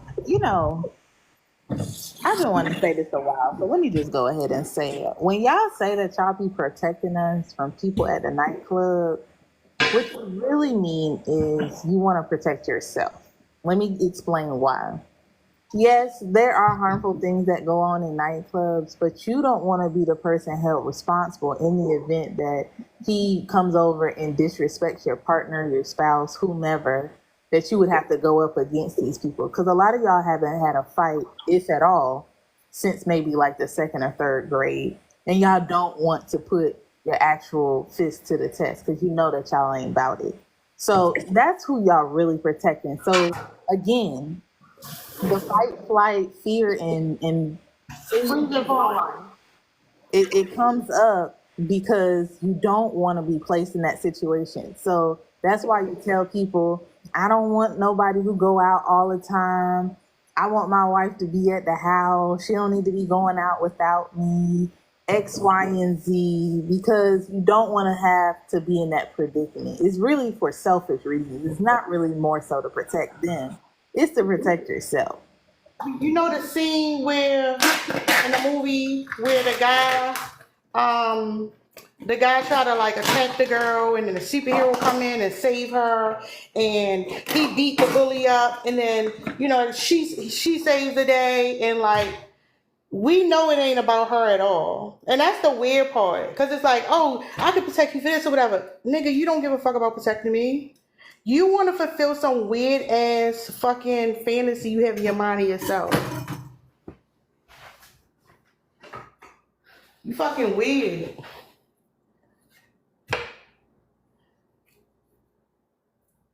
It's strange to me. It's either y'all want to be the Avengers or you don't. Like, pick a side, honestly. I think the thing is, they want to be the Avenger, but they don't actually want to be the Avenger, if that makes sense. Like, you want to be that nigga, but you don't want to have to be that nigga. And it's like, you scared, like, that's what I'm saying. They scary as fuck. Any man nobody ever approached me like that, let me just say that. But if somebody approached me somehow, I can protect you, that's a red flag, man. That's a fucking red flag. What are you talking about? Y'all can't even talk about love and connection and building deep intimacy with somebody because, like, you constantly worry somebody gonna come fuck you up. And we y'all learn that shit from other men.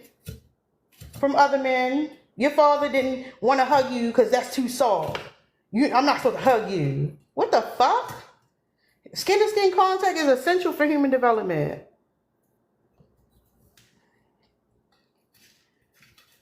My bad, y'all. I'm trying to marinate these ribs.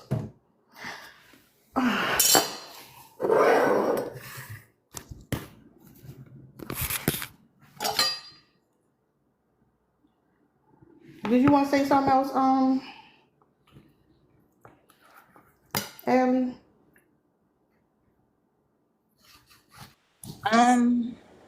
Not really. I kind of got out mostly what I said, what I need to say, but again, I just feel like, um, the start to this is learning how to process emotions. But before you can even process emotions, you have to look at what emotions that you actually are feeling in the moment. And a lot of times people have limited vocabulary when it comes to that department. And What, sad, mad, glad? yeah, or they're using like therapy words or lexicon to try to describe it, but they don't really know the definition of these terms. So like you get into a conflict with somebody and you are using the word gaslighting, but you don't know what gaslighting means, what it looks like, how to like perceive if somebody's gaslighting you. You just hop on, social media and think that you're learning these new terms and you automatically know what it means. That's not it. That's not it.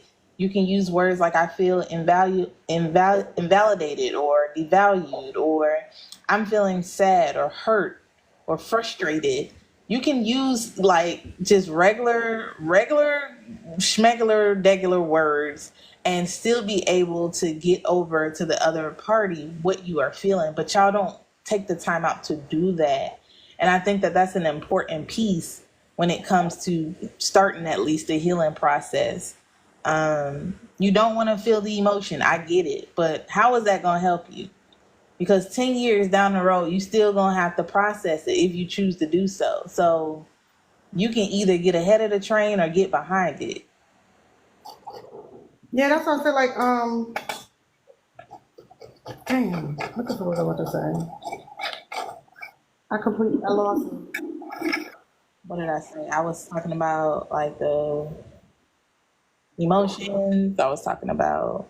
At the very end. When is at the very end? Oh, I said 10 years is going to pass and you still have, if you're still willing to, you're going to need to still process it so you can get like on the front end or you can pay for it on the back end. Yeah, so that's what I was gonna say. So the problem is too is when you mask and you're performing, the thing is you get used, it's like method acting. You get used to pretending that you're somebody else and you're doing what else somebody else can do.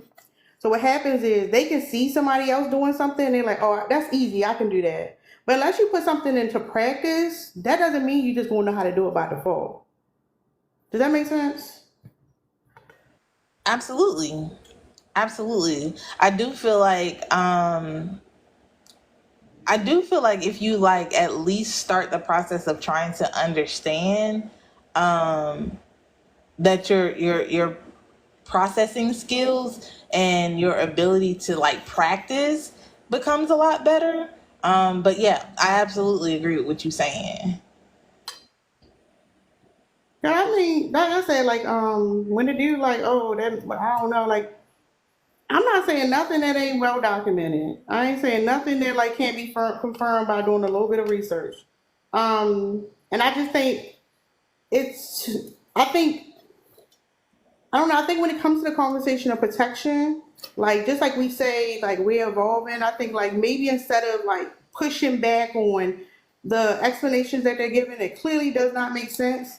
And maybe we should also focus on like, well, why do you think like that? Like, what, so when you say you thinking somebody might come in the house at 2 a.m. and you can protect me, at 2 a.m., what are you normally doing? Are you asleep? Are you up playing the video game, like preparing for combat or something? Like, what's going on behind the scenes? Because it's like, I feel like when they start talking about, like, what's the dude, TikToker? Like, that motherfucker, like, he's dead serious. Like, he feel like, oh, he does not realize he's like a caged animal and that he is enslaving himself.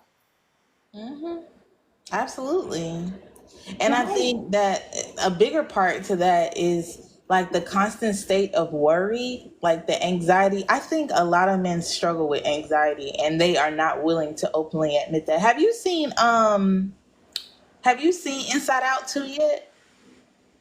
No, you say yeah, like I'm about to go watch it, but no.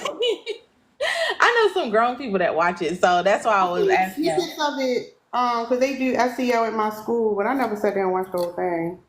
Okay, well, the second movie it's a movie about emotions, but the second movie dealt with more complicated emotions because Riley, which is the main character of the story, she's going into like her preteen years and she's starting to feel like the variety, like the large range of emotions that most people feel when they start their puberty.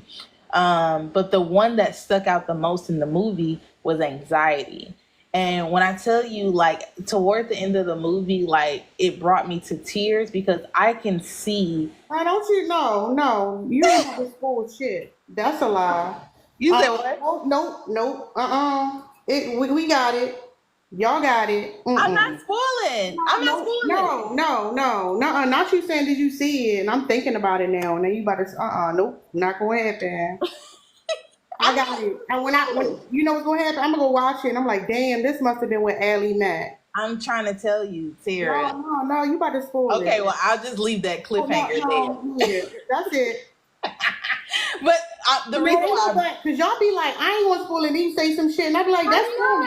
Yeah, my bad. No, I wasn't. It's over. I don't even know why we still having the conversation.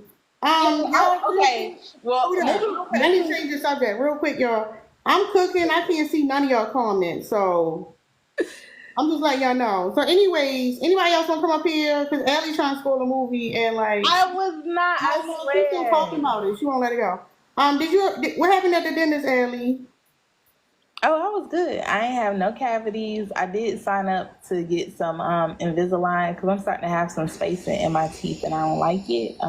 But my teeth is good. I don't have no pain. They whiten them for me.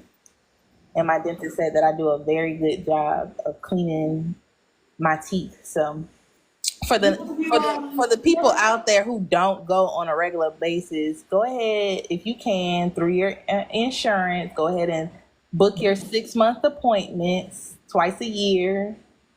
It costs nothing to do that. And you get to be away from work. Yes. Have you ever what is it called? Baking soda. I don't know if you not supposed to use baking soda, but I just have this habit of brushing my teeth with baking soda every once in a while. I love the way that shit feels.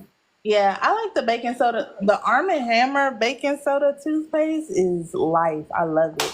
But my adopted mom, she used to tell me to like take a tablespoon of baking soda, just take it to like settle like any gas or just anything in your stomach. And I've been doing that, and it just tastes so good. I think I have pica though. Yeah, that's crazy. This took a weird turn. I wasn't expecting. I'm sorry.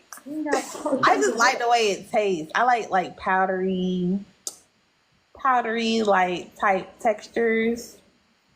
You know what I'm talking about? Can you let that person up, Allie? I can't. I got all over my hands. Oh Lord, who is this? Hello. Hello? Sorry, do you know why I dropped you earlier? Yeah, I apologize. I didn't mean to come off disrespectful. Real quick, why did I drop you earlier, sir? Because I interrupted you. Okay. Do you know why men keep doing that? You know, like women, we know that men do it, but it's like, do men realize they do it? Y'all doing it on purpose? Because, like, it's typical for men to come up on our panels muted, and I'm not the only one who experienced it. And it's also typical for men to talk over us. Yeah, I understand what you mean by that. A lot of men are narcissists, and they think they can be in control and dominate a conversation all the way through without letting y'all speak because they're thinking that in some way they're giving you reason, and you might already know that information, and he's not letting you finish your opinion initially, and it's like, I'm sorry, no, hell no, hell no. No. Hold on, real quick. I asked you, why did you do it? And then you start talking about other men, but the behavior you already did. So that means you're not. So I'll say this. When I hear somebody pause between No, I didn't call. I told you to Seeing, meet up and you didn't. That's now you about to gaslight me. It's fine. You I that's a don't. self awareness. It's fine. Sir, I already think you're a narc, so ain't no point in like going back and forth. Okay. I I think it's a mean, win. I think it's a win that you got some self awareness there. But go ahead. Did you want right. to agree or disagree with the prompt? No, I'm not. I'm not disagreeing with the problem. The statement that you made earlier too, going back in on it. What do you believe society looks like without that, as far as the not being in survival mode? Because yeah, you're right. Most men are in survival mode. Most men are trying to tell women or tell themselves, "Hey, come over here so I can protect you over here," versus being over there. Like it may look like a control statement, but those men who are in those survival modes have recognized they've been through reality of um, somebody getting shot or some guy Oh, let's grabbing go a TikTok. woman's butt or something like that. That's what you say. We're on TikTok. Oh, Um. I'm sorry. So this was my question. Do you know that humans existed in um egalitarian cultures long before patriarchy came along? Yeah, yes. Okay, so that's what it would look like. Patriarchy is literally men feeling insecure and trying to get a leg up on women. So what do you what do you think the issue is? Us initially trying to get back to that? Are we dealing with Well, um, I can tell as you one. I can tell you one. psychopaths? No, I can tell you one. When I just pointed out to you that like you are an art and good that Uh, you recognize it, you rejected it. That's part of the problem. Y'all don't okay, live. I can Y'all I live. can admit to that. Yeah, like that's part of it. Like this is not on women to fix. Women are doing fine. The problem is men. And I'm gonna tell you what the biggest problem is. Y'all learn that so y'all are basically trained to be in survival mode. It's not because anything unique or is in your nature, it's because you live in the West and one thing the West does is they well I'm gonna say let me just say patriarchy. One thing patriarchy does is make sure that men comply with the system. So you gotta have Hmm. someone on top of you to make you comply, right? You're afraid of yourself, so you comply, you conform, and you cause havoc because of the underlying issues around it, right? So that's first and foremost. But the second part is like, what are y'all going to do about it? Can y'all recognize it, admit to it, and just be open, be vulnerable? Can you call your friend, tell your friend, you know what? I love you. I care about you. I'm so glad I met you. I'm glad you're in my life. Can you actually open up and say that? Hey, you know what? I've been hiding myself. I wish that like I realized that I've been hiding myself, and this is what it did to me. You know what? I don't want to live like this. And I know you're dealing with the same, and it's okay. Are you capable of doing that? I'm not. I can't speak for anybody else. I am, and what I have recognized is the So let's person that talk. I have with. Okay, Okay. go ahead. No, go ahead. So tell us, what is it like being a narcissist? Um, in some cases, you align you kind of align to your own thoughts by watching what is going on in society. You're looking at the good with the bad and trying to weigh out where you stand within that society without getting a third person or a fourth person to give you understanding initially. You just weighing in on your own thoughts. Now here's the other part. What's your biggest fear? Because you're doing that for a reason. Biggest fear. Abandonment. I can be honest about that. I don't have a problem expressing myself. So How many men do you think fear abandonment? most. Yeah, so have you ever been able to say that? Because y'all can come to us and talk to us. Are you able to say that amongst a group of men? I would love to be able to do that with a woman without her No. weaponizing it. Pause. You not listening to me. Okay.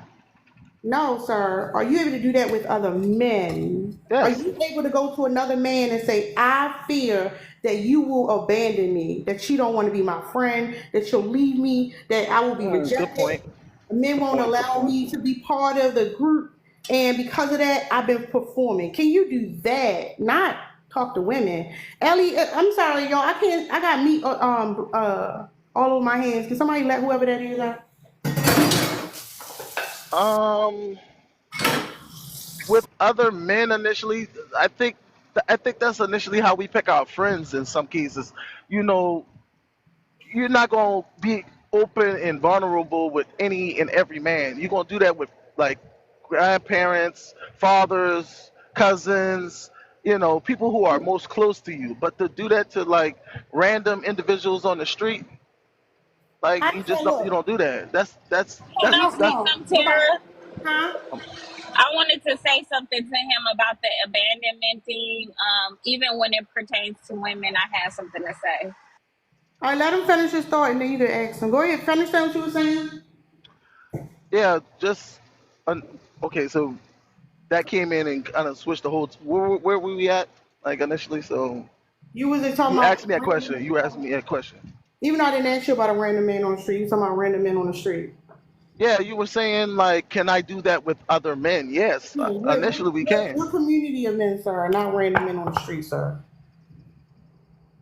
Yeah, community of men, of course. Like those individuals who you may go to church with, those individuals you may be in a brotherhood with. You do that with those individuals. Yeah, All right, go we ahead, have Lynn. we have we have systems Okay. like that. My bad. So I want to say this because you said, and I often hear men say that a woman will weaponize your feelings against you, and that's just not something that I understand. I guess as a woman, I've become more emotionally. I have more emotional fortitude. I would say that, like as a woman, I guess I'm stronger in that way. So I don't understand why men would think that they have emotional intelligence, because oftentimes they do say we are the more emotional intelligent, right? But to me, being emotionally intelligent doesn't look like allowing someone to weaponize your truth against you. Because if I am triggered in this conversation, let's say, for example, I get triggered and I admit to y'all that I'm triggered, I'm already free. I've already admitted that. I've come to terms with being triggered. That I put it out there. You can't spray me with my own tea. So then if you go back and you're like, oh well, you're triggered. I'm already, hold on. Okay, my bad. Okay, my bad. I don't know if y'all can hear my GPS. But I'm already free of that. I put it out there, so I'm free. Therefore, if you come back and be like, Lynn, you triggered. Okay, and I already said I'm triggered. I've already admitted that I'm triggered. There's no way. Uh-uh. Hey, Lay, can I ask you a question? Yeah, therefore you cannot weaponize my emotions against me because I'm already free from them by admitting the truth and understanding the truth within me. Lay, I think I think you heard me in reverse. I said women take men's truth that they might have told to the woman, and like you said, if you're triggered, you use what he has told you and weaponizing it in a way that No, says, I heard you well, I heard you okay, perfectly, but sweetheart. I don't think you hold on. understood me. I think that there's a lack of understanding between us. But you're saying that like because you are in you're free of your emotions that you aren't necessarily So triggering his unknowingly. imagine, no. Imagine that I am the man in question, right? Hmm. Hmm. All right, GPS. Can y'all hear my GPS or no? Lynn, it's You a got hot Google? mess, Lynn. Lynn, it's a hot mess. Y'all can hear Lynn, my GPS? no, but you in a hot mess right now. What the hell? Okay, hold on. Let me. Lynn, you can mute up for a second, Lynn. Get yourself together. No. Hold No, on. I turned off my GPS. Let me say this. If I am the man in question and the emotion in question is I'm fearful, I'm afraid of abandonment. If I express that emotion to the woman that I'm with, I'm free of that emotion. Therefore, she cannot weaponize the emotion against me because I'm standing in my truth. So if a woman would try to come and attack me and say, look at you afraid of abandonment. So I already admitted that. That's my truth. You can't weaponize my truth against me. It's when you're hiding and you're not honest with yourself that someone can weaponize it against you. When you are not comfortable with your own truth, that's when somebody can weaponize it against you. If I'm comfortable with my own truth and I'm working on my abandonment issues and I'm like, I can't, then nobody can weaponize that against me. I've already pulled my own strings. So how you gonna pull my strings? You don't get But that? You don't get what I'm you're, saying? yeah, but you're giving up. You're changing the statement initially. You kind of are. I hear what you're saying, right? How is she I changing? understand. Hold I on, understand abandonment. How sir. is she Go ahead. How is she changing Go ahead. changing the it? statement? You can't see. That's the thing. Y'all got to be more detailed when y'all get responsive. How is she changing the statement? Because she's reflecting from a space of knowing how she feels. She's not taking in consideration how he may feel. No, I don't think that's it. That's not it. No, Sir, that's That's it. not I'm him. it. So You're not hold on. understanding. In this example, I am him. I am the man. You're not hearing my example clearly. I am the man. If a man, let's put it like this: if a man is expressing his emotions to me and he is standing in his truth, and his truth is he has a fear that I'm going to leave him, and he tells me, I am afraid that you are going to leave me. That's him standing in his truth. He knows Right. that about himself. He understands that about himself. He's Uh working huh. on that. Mhm. That's Mhm. his truth. There's Okay. no possible way I can come in as his woman and weaponize that truth against him. Because one, he's working on it, and two, he's standing in his truth. Nobody can weaponize your truth against you. The only Okay. way the only way people can weaponize anything against you is when you are not being honest with yourself and you have not accepted your situation wholeheartedly. When you're hiding, when you're lying, when you're masking. That's why a lot of people have a problem with me, because nobody can spray me with my own tea, because I stand in my truth wholeheartedly. A man can't come to me and be like, oh, that's why when you was with your ex, you was insecure because you was a little bit bigger. And I already recognized that. Not only did I recognize it, I worked on that. Not only did I work on it, I doubled down on it by getting in the shape that I was comfortable with, so no man could ever do that to me again. Nobody could ever do that to me, because that's my truth. You can't spray me with my own tea. I'm already solidified in my truth. So a lot of times people get angry with me because they can't pull my strings, because I've already cut them motherfuckers. Right. And So I so think when now? Hold Oh, on, I'm hold on, hold sorry. on. I'm Annie wanted sorry. to I'm say, sorry. and I think the bigger picture of it, because there's duality. You can Okay. absolutely sir, listen. The Oh, I'm fuck? just. I'm sorry. I'm in the ad lib. My bad. No, don't do that. Mute up. What? you can absolutely big yourself up and give yourself the confidence while still recognizing there are areas of improvement, right? I think the problem is a lot of times men specifically are so fearful of um being embarrassed or having embarrassment or feeling embarrassed that they will overinflate their ego, i.e., get stuck in this like survival mode and tell people it's in our nature to be protective because they don't want to be embarrassed. It's that difficult for them. But leading back into Lynn's point is you can never make anyone feel embarrassed when they already know the truth within themselves. If you tell me that I got a booger in my nose and I know that I'm overcoming a cold, you can't embarrass me, baby. Oh, thank you for that. Thank you for letting me know that I have a flaw. Let me go and, make the necessary adjustments. But y'all are walking around acting as if anybody calls anything out, that means that you are trying to throw it back in your face. And that's not what it is. You don't grow like that. You don't grow like that at all. If you're walking around musty and you're afraid of people telling you that you're musty, you're going to forever walk around stank. Do you understand what I'm saying? Like, you're not gonna grow. So you have to allow for people to tell you where you stink at.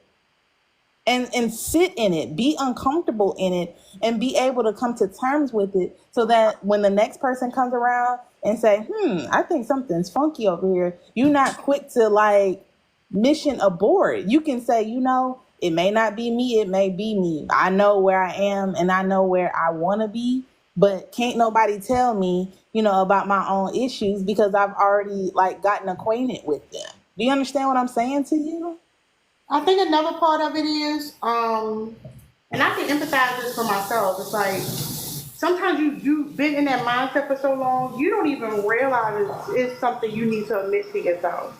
Like, I love feedback for that reason, because like you get a response from someone of something you can't see. But what happens is we get this tendency of like, once that happens, we feel like we got to defend it. Like, no, allow whatever. But when somebody clock your tea, they clock your tea.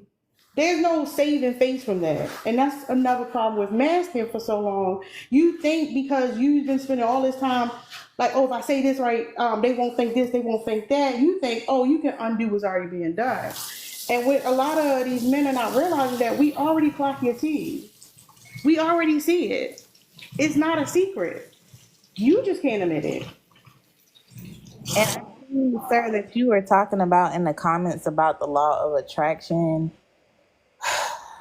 Y'all really gotta like stop like dipping your toe in like theories and like the therapy portion if you're not openly ready and willing to admit that there is an actual issue. Like, you already on page or chapter 4 when you should be at chapter 1. And that's identifying that there is an actual issue and that you stink in an area.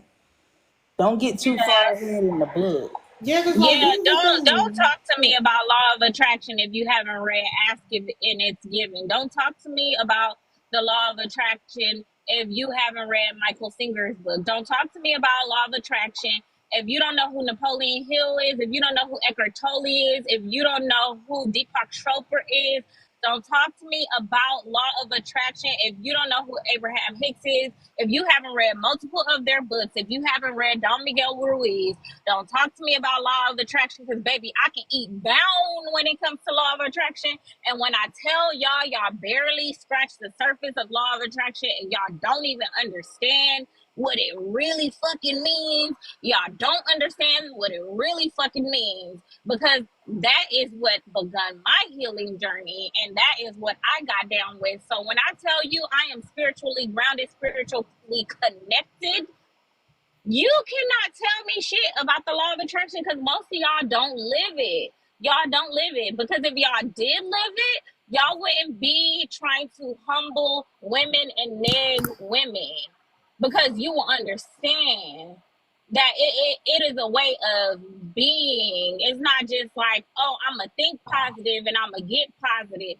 That ain't it, baby. That ain't it. You got to. Yeah, that's what I'm saying. Like, 6 I years agree. to hold master. up, real quick. Yeah, I'm gonna agree with that. Like, men need to stop. Y'all, here's the fucking problem. Society teaches y'all to be fragile human beings, and at the same time think y'all the fucking leaders. Y'all, how the fuck you gonna lead somebody? Like, you can't lead your fucking self. And that's the annoying shit, because like, men always think they putting women on game with some shit we already fucking know. Like, we already know. We've been trying to teach you and baby fucking spoon feeding that shit to you for the longest time, because you can't deal with the fucking truth. Like, y'all need to humble your fucking self.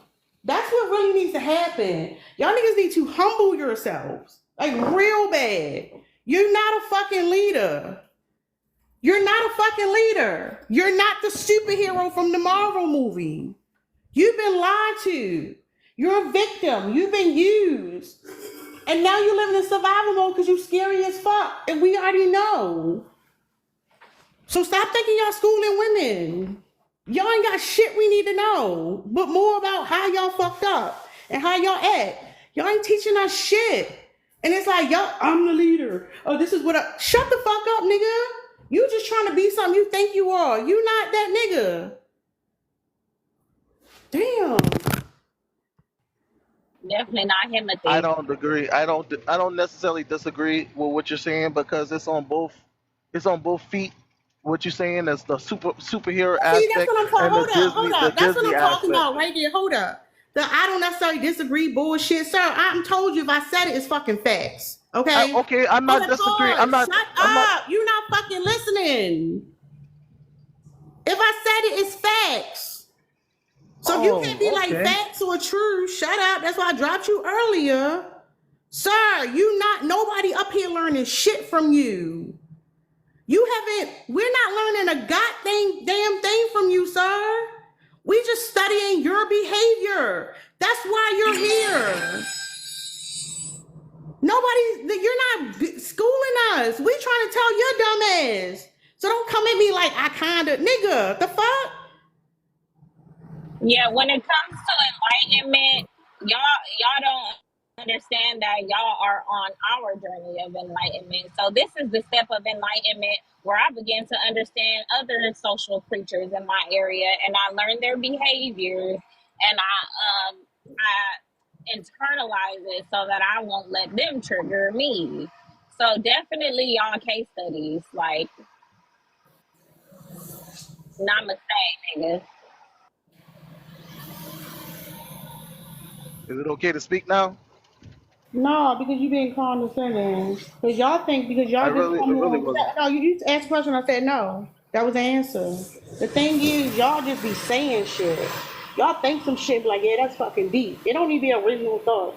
It be some shit you heard another motherfucker say, and you just want to repeat it. Like I'm saying, no, you listen.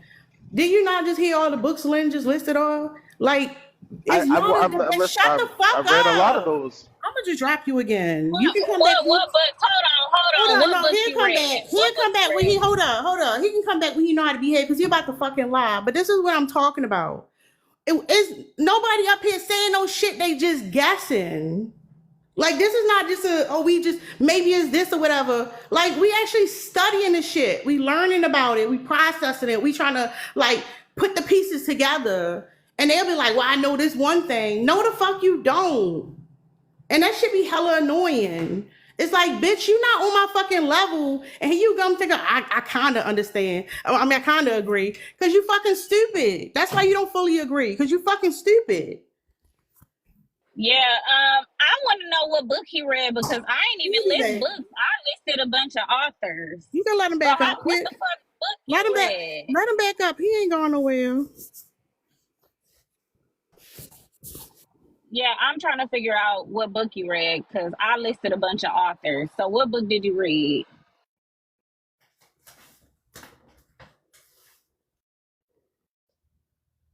Now you about to look the shit up. Man, I'm gonna go on mute. Hello? You don't see the teacup? He about to look, he looking the shit up. Oh, okay. Yeah, because when I tell you, honey, when I tell you that I've studied, I can get a PhD in spirituality if I really wanted to. In spiritual psychology, I've been there. I've done that. I've read all the books. I got the bumper sticker. I know what I'm talking about. Can't nobody tell me shit about manifestation, law of attraction, any of that. Because we go way back. So what books did you read, sir? Go ahead. You can say something young. What books did you read?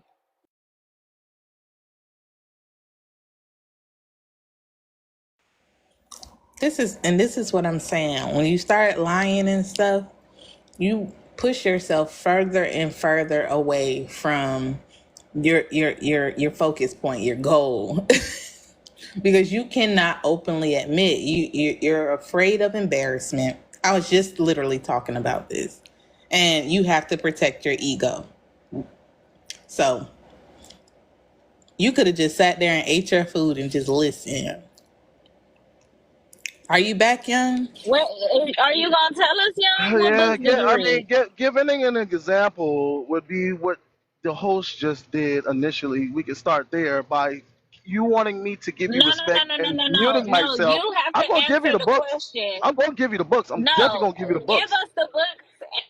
Answer the I'm question, or going we to. moving on to the See, other this is young what I'm on top talking of you. about, right? That's the This requirement. is an example I'm giving. But you on Just our panel. You on our right. panel.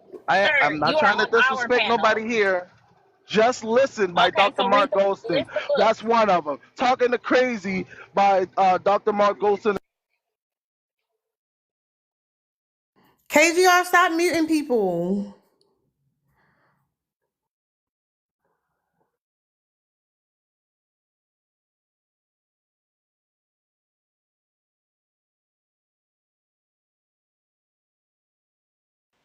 Do he know he on mute? I hope he ain't over there. No. Hello, how many books did y'all hear from me just now? I said a couple of them. I'm sorry. We didn't hear any. Try it. Start over. Okay, Yeah. okay. Let me go back then. Let me go back. I said The Art of Letting Go by Ramani Nami. I read The 48 Laws of Power Oh by Lord. Robert Greene. Art of Seduction by Robert Greene. Um, Say the Art of War, guys. Damn. the Kabbalion. How many of y'all have read The Kabbalion? What them books about? The Relationship Dismount by Zoe Williams. Like Summarize the book. Summarize it. What's about? the way of the Superior Man by David Dieter. What was your Like key takeaways from the book, sir? the 48 Laws of Power. Yeah, Manipulation. that one. That Manipulation. one. Manipulation. How to manipulate somebody. Which you have Interesting. gone through very well, and I've noticed very well that you have gone through the book initially. So I pride you Who on are you what you have talking done. to? I'm talking to the host. Not you doing hosting. No, I'm just saying. I pride her on being more intelligent than she recognized her counterpart to be. So when she sees somebody coming at her with game, guess what? You can't run that over here. What the fuck is you talking about? Sir, summarize the book you read. I Tell us what just the gave key you takeaway. No. You gave. Tell us the key takeaway. What the did key you takeaway got from it? is manipulation, knowing Okay, tell it us. when Be you a little see it. more detail. Okay, I can get that from synopsis of the book. Hold on. Oh, come on. We'd be here all day if that be the case. Hold on. I got a question. Hold Talk to on. I me. got a question, sir. Okay. I got a question. You've read The Art of Seduction, as have I. I've actually read that book 5 times. I've listened to the summary 10 times. I've watched the clip notes about another 3 times. I am at one with Robert Greene. I've read all of his books. I actually know one of his close friends, and like, that's one of my favorite authors. So tell me, sir, my good sir, did you understand The Art of Seduction? The Art of Seduction is based on No. characteristics. Hold on. Hold on. Am I not? Hold on, Wait. girl. Am I not able to get my No, response? I answered Hold This is up. where Hold up, just real listen quick. comes an Wait. example. Hold Everything on, real quick. No, she Hold just up, made up Glenn. as because you're well. not answering a simple question. I said, did you Glenn. Can you understand The hear me, Art of Glenn? Seduction? Glenn, can you hear me? Can y'all hear me? I got stuff away for Yeah. like 10 minutes. Y'all got it? Yeah, I got it. We got it. All right. Okay, sir. Simple question. Yes or no? Did you understand The Art of Seduction? Oh, he left. He couldn't answer simple questions. I was going to ask him a question. He was scared. No, it's because he can't follow instructions. That's why they do so bad in school, because they can't follow simple instructions. They want to go Talk off to the into host. some The other host left. tangent instead of getting the host not here. I'm running the ship. What's up, young? I mean, I don't know what y'all was really talking about. I was just trying to go over the topic for real. All right, go ahead. Answer the topic. What do you think about it? You agree or disagree? I agree. I think that men offer protection because men are dangerous. Um, you see that in the United States, they say that less than 10% of all the serial killers are women. And I just, did that up .edu. I forgot the site. I don't want to go off of the live, but yeah, men are dangerous, and we don't just see that with humans. You see this with all animals.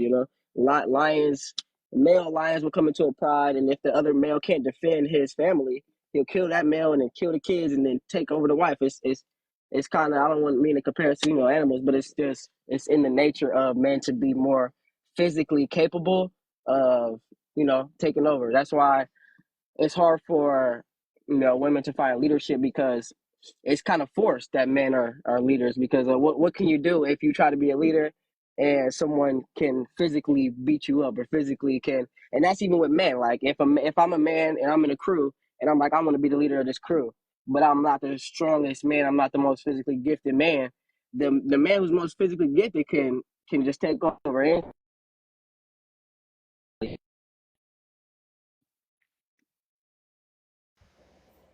Your service got bad toward the end. I just wanted to know, what did that have to do with survival mode? Like, bring it home for us. okay, stuck in survival mode. When I hear something, okay, survival mode, let's say that there's a threat and you have a home, you bought your home, you have a family, and there's a threat coming. Now, the smart decision would obviously be for the man, the one who's more physically capable of defending, to go and take care of the situation, the perimeter, you know? Why would you Why is send that? your, Wait, slow down. Why is that? because the man is more physically gifted. Well, That's literally it. all of That's y'all literally are it. more physically capable, and yet we still have violence that surrounds us. So I don't know what that has to do with anything, but go off. Because men are dangerous. That's the whole thing. Men are protecting us from protecting women from other men. Because what can you do in that situation of terror when there's another man that comes into your house and tries to physically dominate you? There's really nothing you can. There's really nothing you can do. Okay, maybe it's me, y'all. I'm gonna run a poll real quick, but is anybody else lost in how that Well, because correlates I'm to, just going like, off of the topic. I'm asking you, sir. You saying that men have y'all are like naturally selected, I'm assuming, to be the more capable person of defending either your family or yourself when danger presents itself. And that is what puts you in survival mode. Is that what you're saying? But do you see like the harm in that? Because you just said that y'all are more physically capable. Right. Do you see the harm in living that way and thinking that way in survival mode for the rest of your life? No, I don't see the harm because I think it's important to have safety involved in life, and without certain men being protectors, there will be no there will be no I don't know, like even war, for example. I mean, let's say America decided to soften men, and men were gonna not be as protective. When other countries come at us, what are we gonna do in those situations? Because You are aware. other countries aren't gonna take the same mindset as us. Other countries aren't gonna take the same concept as America because they're their own country. They have their own democracy. They have their own whatever they got going on. So if America does decide, you know what, our men are gonna take less protective roles and we're gonna all be the same, then where is our protection? Okay, a couple things. Number one, you are aware that there are women in the military services. Is that correct? I 100% agree with you, but I also agree. It was just a yes or no. You don't have to elaborate because I already know what type of time you on by You like saying. statistics and probability, but go ahead. But I'm asking yes or no. You are aware that women do serve in our armed forces in Yes, America. yes, Okay, so let's not try to, like, act like we don't have women who are also leading the way when it comes to going into that type of career. Number two, you are also aware that it is mostly men who is starting up a lot of these wars, whether it's within our country from the past or overseas. Correct or incorrect? correct. Okay. But you just said before we even got on this topic that men are physically capable and y'all are supposed to protect. So how can you be the villain and the victim all at once? And also, as you're pondering that question, let me ask you this. Do you think that if collectively the entire world, we all decided that we didn't want to do like wars or anything like that anymore, that there would even be a need for armed forces? Obviously, but this is very unrealistic. This is very. I don't know why we're doing hypotheticals that are never gonna happen. I'm asking you thought-provoking questions. Yeah, I mean, yeah, I can't disagree with anything you said. Okay, so here's my thing. Because the threat of violence will always be there because men stay in survival mode the way that you all do when it comes to wars, when it comes to like just the day-to-day crimes that we have to face individually or from a family to family type basis. We are in a constant state of always seeking or needing to protect ourselves. Do you think that that's a healthy way to live? No, it's not. Okay. So that's the point of the prompt. It's Okay, not safe. we're It's not safe.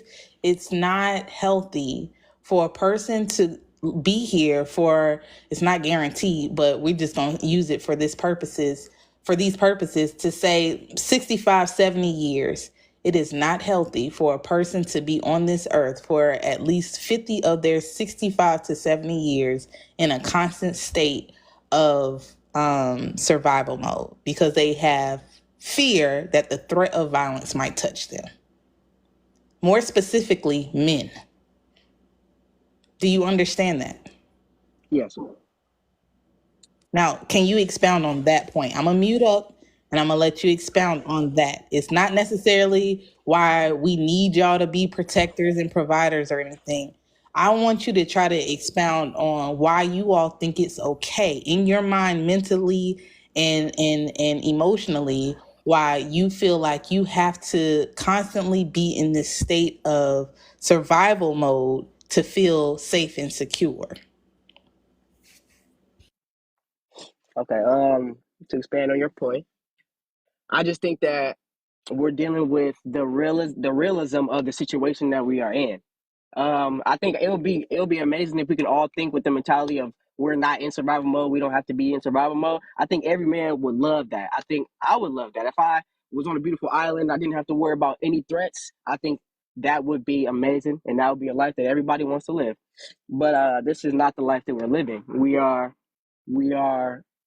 we have to look at the situation that we have been put in. The things that happened in the 1600s, the 1700s, all that stuff. It matters today. There was wars back then that we're not able to. We can't just sign a peace treaty and be cool. You know, this is how we've got here. People had to fight for land. People had to fight for territory. People had to fight for their families. People had to fight for things But like why are they physically. doing that? Why are people fighting over land when there's enough for everybody? There's Well, a because specific people want answer I'm people looking for. say It's say one that it's a word. excuse me, let me talk, please. Say that this land has more sunlight than this other land here, or this land here has more gold, more oil, more this than this land here. There's going to be a group of people that says, I It's want this called oil and I'm not greed. going to let you have it. It's called greed. It's called greed. And greed is that's how I mean that's how we're all here. People are fighting for No, land. that's People are not fighting how for we all territory. here. Let me talk real quick. So the other man brought up the law of attraction. Do you believe that? Do you believe in the law of attraction? I wasn't speaking on that topic. I haven't read the I book. I know don't you even want to were. get into I'm that. not saying that. I didn't say that. I'm asking you, do you believe in it? I'm asking you a question. You believe I in don't it? want to speak on something I haven't read. So you don't believe in it. You don't believe that whatever you I'm focus not sure. on is gonna come into fruition. I'm not informed on the law of attraction, so I'm not able to answer. Okay. Well, let me. Do you read Yes, I at do. all? Okay. I suggest you read a book. It's called The Seat of the Soul. It's by this man named Gary Zukav. Throughout humankind, throughout humanity, we've gone through several points of evolution. Currently, at this current time, human beings are at a point of evolution where we are turning into six sensory humans, meaning right now we have five senses: touch, taste, smell, sight, and hearing. But there's a sixth sense, and that's what you can feel in your intuition. We are turning into six sensory beings. The problem is you are going to be stuck at the crux of evolution if you don't realize that we are evolving as a species. You are going to be stuck in archaic mindsets of we have to fight, we have to physically be at war with each other, when enlightenment comes with knowing that we don't have to do that. And also, we no longer need each other physically in that way. If you don't let go of the past way of thinking, you are going to be stuck. You're not going to evolve into a human being of the future. Now, you can be a forward thinking human, and that's how you gain the enlightenment and the security and the fortification that you need, or you can stay in the past. The thing about the men is that they're hell-bent on staying in the past because they think that we still need each other for basic survival. We have homes now. We have pew-pews now. We don't need you to build a mud fort tent. We don't need a protection against the bear. We don't need protection against a lion. Yeah, I think I hear where you're going with this, because I agree that the economy we live in today, it allows everyone to be less instinctive. Like you said, we don't have to fight no bears, no lions, no nothing. You know, we live in America, and for the most part, the police are here to protect and serve. You know, for the most part, and we're just, you know, we go, we work, we do our jobs, 9 to 5, we come home, but but if just if I don't think anyone could just live a perfect, beautiful, 100% life. I think, because you know, it's never happened to me, but I know people who have gotten robbed before, strong arm robbed before. I know people who have gotten, you know, their house burglarized before, and Wait, just in case. young, hold on. I don't mean to interrupt you, but you're gonna have to use TikTok friendly language to I'm protect sorry. your life, okay? So if you're Okay. gonna say the D word, say unalive, okay? Oh yeah, I'm sorry. But yeah, like I said, you know, I know people that have been in these bad situations to where safety is something that you need, you know, and I just don't understand how we just can't understand that in certain scenarios, men have I think women and men both have things that that's why we need each other, in my So let me opinion. ask you Women a have things that question. men don't have, If and you men and have I, things women don't have. let me ask you a question. If you and I are in a relationship and somebody is robbing our house, and I'm skilled in pew pew and I got a perfect shot, a Wait, but perfect aim. let's say there's Hold no gun on, involved. hold Let's on. use No, our no, no, no, no, no, no, natural no, no, no. capabilities. But we have guns.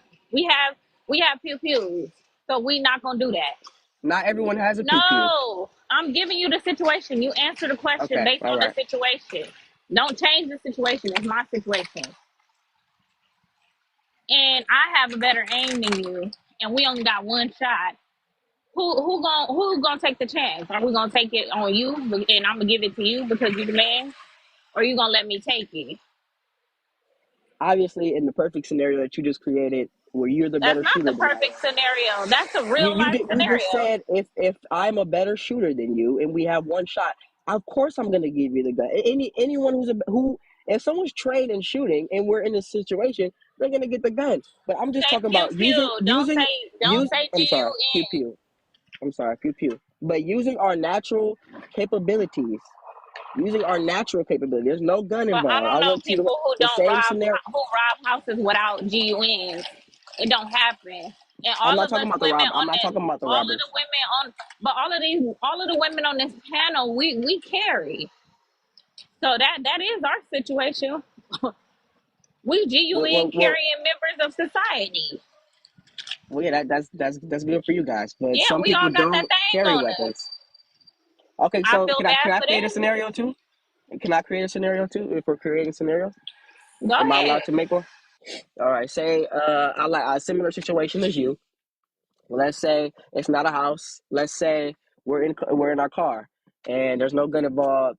A man comes up and he tries to rip us out the door. He's trying to take our stuff. None of us have a gun. We're caught by surprise. Who do you want to take? Who do you want to take initiative in that situation and defend the family? If we in a car and he trying to rip us out of the car, obviously drive the fuck off. Whoever driving. All right, cool. You're stuck parallel parked. Let's say you're stuck parallel parked. You can't move, and there's still a car in front of you, a car behind you. I always got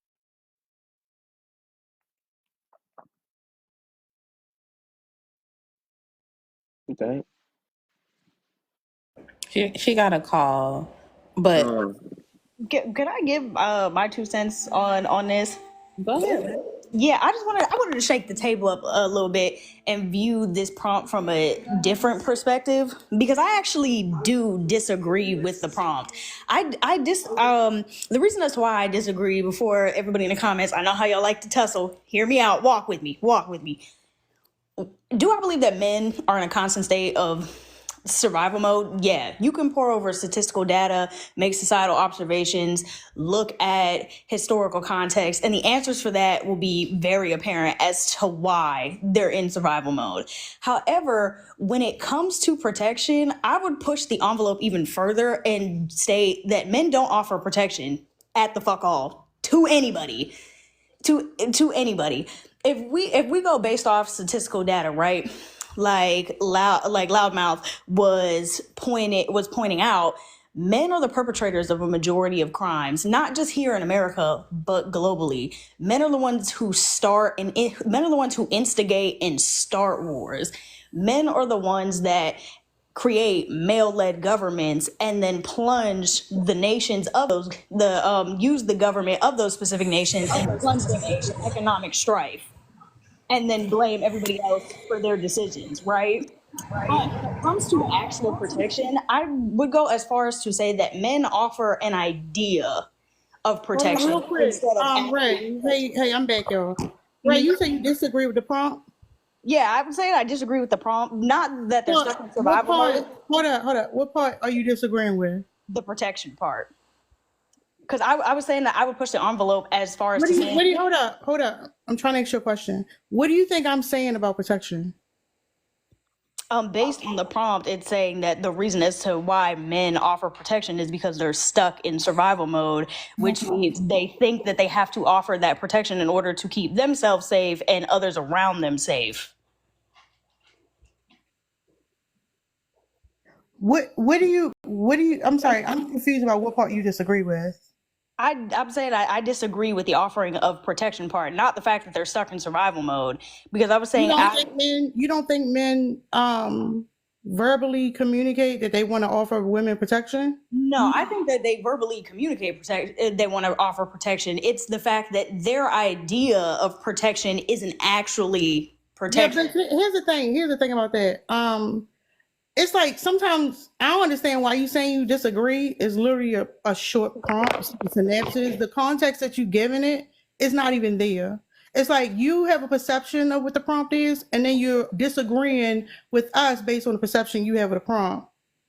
Like I'm saying that men literally approach women and say, I'm gonna offer you protection because they're in survival mode, but you're not actually disagreeing with me. Oh, okay. I thought it was we were on so a when you different came, hold up topic. real quick. So when you came up here and like y'all like to tussle and all that, that was giving hella passive aggressive. And I'm like, I don't know what type of time you on today. But like you didn't even say anything, you didn't say anything remotely in depth that negates anything in the prompt. No, I wasn't trying to. I was making. Can you just acknowledge that part?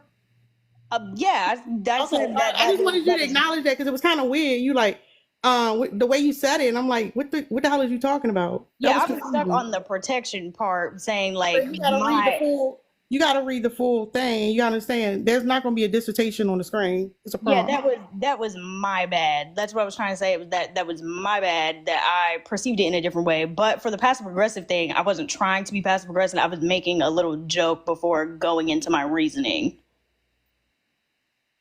Okay, all right. Well, as long as you realize that you was way off base, but go ahead. Yeah, so where I was going with it was that I was disagreeing with the protection part. I wasn't necessarily disagreeing with the fact that men are stuck in survival mode. I was There's disagreeing with nothing. that Hold they on, offer. right. There's nothing to disagree with. Men tell women they provide protection. That's them offering protection. There's nothing to disagree with. Okay, that was my bad. Okay, you can finish your point. Well, you keep cutting me off from the point that because we were going on different wavelengths, so I don't think that I should finish the point if I'm not going to be able to actually finish it. No, you can Yeah, finish it. I thought Okay. Ralph was having the conversation. Who interrupted? No, you can make the point. You can make your point. I'm just letting you know it was kind of weird, and I get it may have been a joke. If it was accurate, it might have been like, oh, okay, cool. But it was because you was like blatantly wrong. That's why.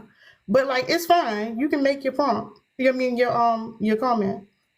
Oh, well, I was just saying that on the offering of the protection part, like I understand that men, in fact, will verbally go and offer protection. It's just what they're offering isn't actually protection. Sweetheart, quit it. You're fine. Sorry, that was my cat, y'all. Is that they're not actually offering protection. 9 times out of 10, they're offering an idea of what they think protection is, which is I should be able to exploit you in my own way to protect you from other people that may want to exploit you. Stop scratching the wall. How y'all doing? Nobody invited you into the conversation, sir. Could you mute up? Did anybody want to respond to what Ray said before Joey goes?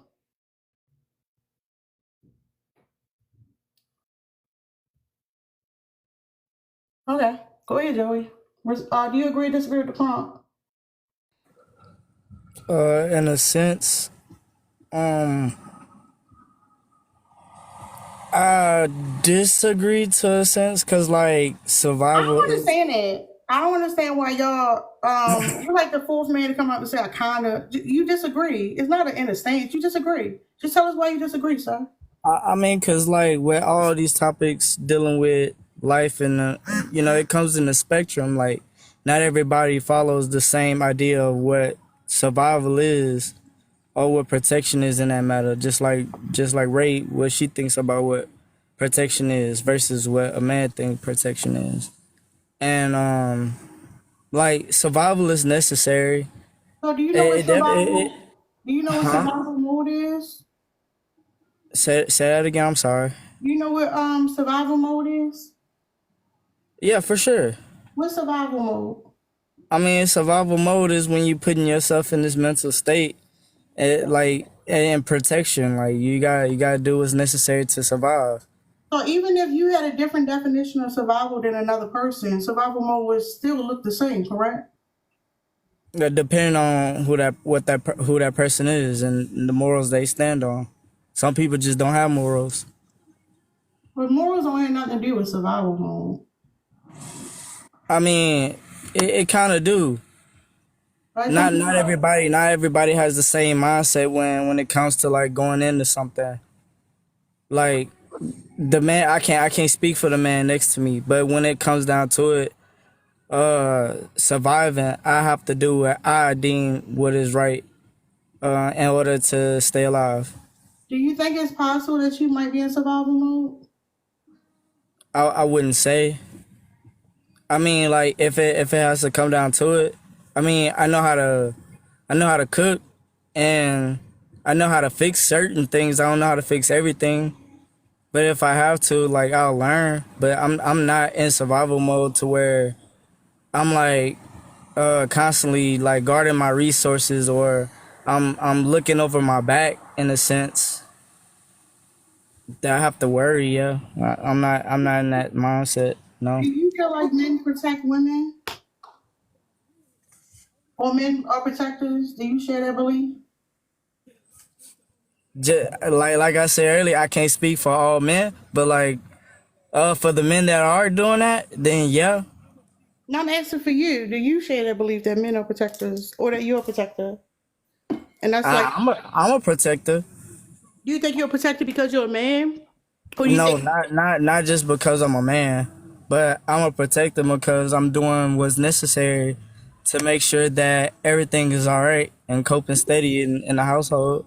yeah, so you say not just because. So you do think being a man is a component of it. You think that if you were in a room with a bunch of No, women, let me ask you a question. If you were in a room with three women, right? Who do you think should right? stand up and be the protector in that case? Do you think one of the women should stand up and protect you, or do you think is you should protect the three women? I mean, it's based on the situation though. Like if they know something I don't and they're aware of the situation, then by all means, like my life is in your hands and I'm trusting that you got me. But in the same sense, like I'm at the age now where I got a mind of my own. And so I just can't fully like put that burden on someone. And I gotta, put two and two together just in case things fall apart. And that's a part of survival as well. Like you gotta just do what you gotta do. Yeah, that's all we're But gonna ask you. When you when you say just in case things fall apart, how is that something you in the back of your mind you kind of think about? yeah, for sure. Like you can't. It's just like when I first learned about cars and stuff. It's nice to have a car. It looks good, but at the same time, you gotta think. All right, what if it breaks down? What if your tire goes flat? Just anything, and you're stuck in the middle of nowhere. You gotta know a little something to get yourself leverage and But not just be stuck out and vulnerable. let's say this. Let's say you was able to get like whatever your dream car is, right? Right? And the car is fully insured, right? You have a roadside assistance, right? You have a bank account, something happen, you can get out of it. Are you going to still have that same, is that worry going to be back in your mind the same way it would if you didn't have those protections in place? For sure. You gotta be prepared. So what you just described is survival mode. I mean, yeah, but like I'm not just like a animal just constantly like in the Nobody fear for talking. my life and worrying about where my next meal is gonna come from. I mean, I'm in a state where I know I can go home and I got food waiting on me. And if I don't, like, I'm capable of going to get some. I'm not struggling for it. So I can't necessarily say that I'm completely in survival mode. Like you got living and you got survival. You got to have both of those things to have a balance. You can't live and then at the same breath say, "Oh, I don't got to worry about surviving." Cuz then like you're relying too much on something else out there and you got to put yourself in like what if situations cuz life is unexpected at times and you Right. got to prepare yourself for things that come ahead. For being prepared, I got that. Because that literally is survival mode. But take it away from yourself and just be in general. Do you think like in general that's like a thing that men may believe in society? Like because you heard men say they protect us before, right? Like Right. so that's something men say. Right, yeah. Okay. And the reason why they're saying they're protectors is why. I mean, when society molds you into something, then you're leading generations down to be conditioned in that sense. To always think that a man is the head of the household or a protector or something. But me growing up in a household full of women and they protected me countless of times. Hold on, I'm trying to keep it general and keep applying it to yourself. So you believe that through generations, men kind of like are in survival mode, and because of that, they make sure things are in place so that in the future, like if something happens, then they set up for everything to be okay. Correct? Correct. Then you agree with the prompt. But like I said, you gotta have a balance though. No, no, no, Like no. I don't Sarah, like the people that Sarah, are like in survival mode. are the people Sir, who put. I'm gonna need you, sir. Just process for a second. That's what I'm saying. I don't understand. Y'all keep saying y'all disagree with poets, and then when y'all start talking, you literally agree with me. You agree that like part of survival mode is putting protections in place for the future. That's like survival mode and protection. I don't understand what the disagreement is for. It's not a disagreement. It's a agreement to an extent. Cause like I said in the beginning, it's just not as simple as black and white. You know, it's a Sir, spectrum. Like you got different hold up, factors that come sir, into it. sir. It's a prompt. Like, oh my God. Like, it's a prompt. It's 9 words, I think. It's like 9 words. Sir, you just, based on your own logic, agree. You just said when you was talking about the car, you already had agreed with the prompt. Anything extra was for me to help you understand why you agreed with it. I agree, but that's why I'm saying to an extent. Why It's to an extent then? Why? because it's a spectrum. It has different Who factors that come into cares, play. sir? Who cares if it's a spectrum if it exists? If it's a spectrum, fine. Add another paragraph to the bottom of the damn prompt. But you don't actually disagree with the prompt.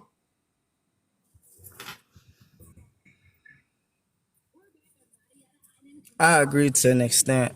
I that's just like where I stand. I can't say every man is in survival mode. Like when survival mode, like the term survival mode, when I say it, I Y'all think of capitalists just got me. I'll talk to y'all later. when it's said that way is as if like we're out here as like animals, and I mean there is some men there like that, no doubt. Sir, But the men that are actually sir, my God.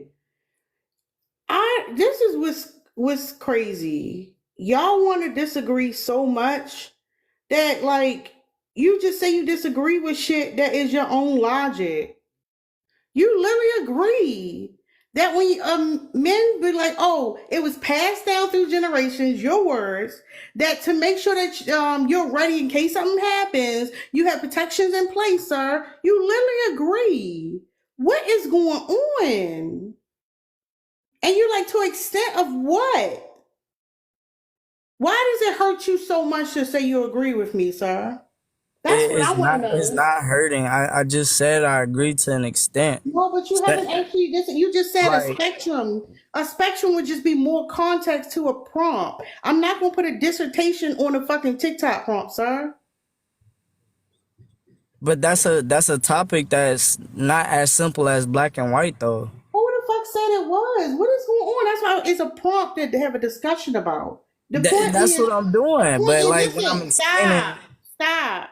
The only way your point that you made could be true is if I said there was no spectrum, that it didn't look different for different people. You're just being combative to be combative. I'm not like you. You want me to say you just disagreeing just to disagree.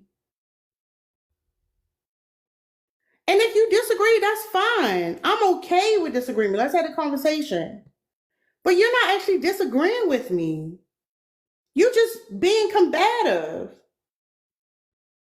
And then when you talk, you just say all these words that mean nothing.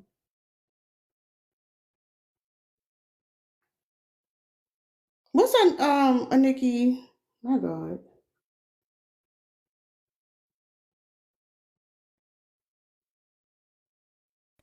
I'm not saying I disagree. No, I moved on, sir. Take a second to process. Take a let. What's up, Nikki?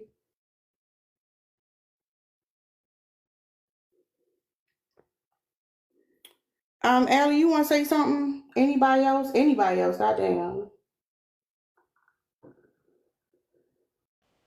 I'm actually, excuse me, about to get down. I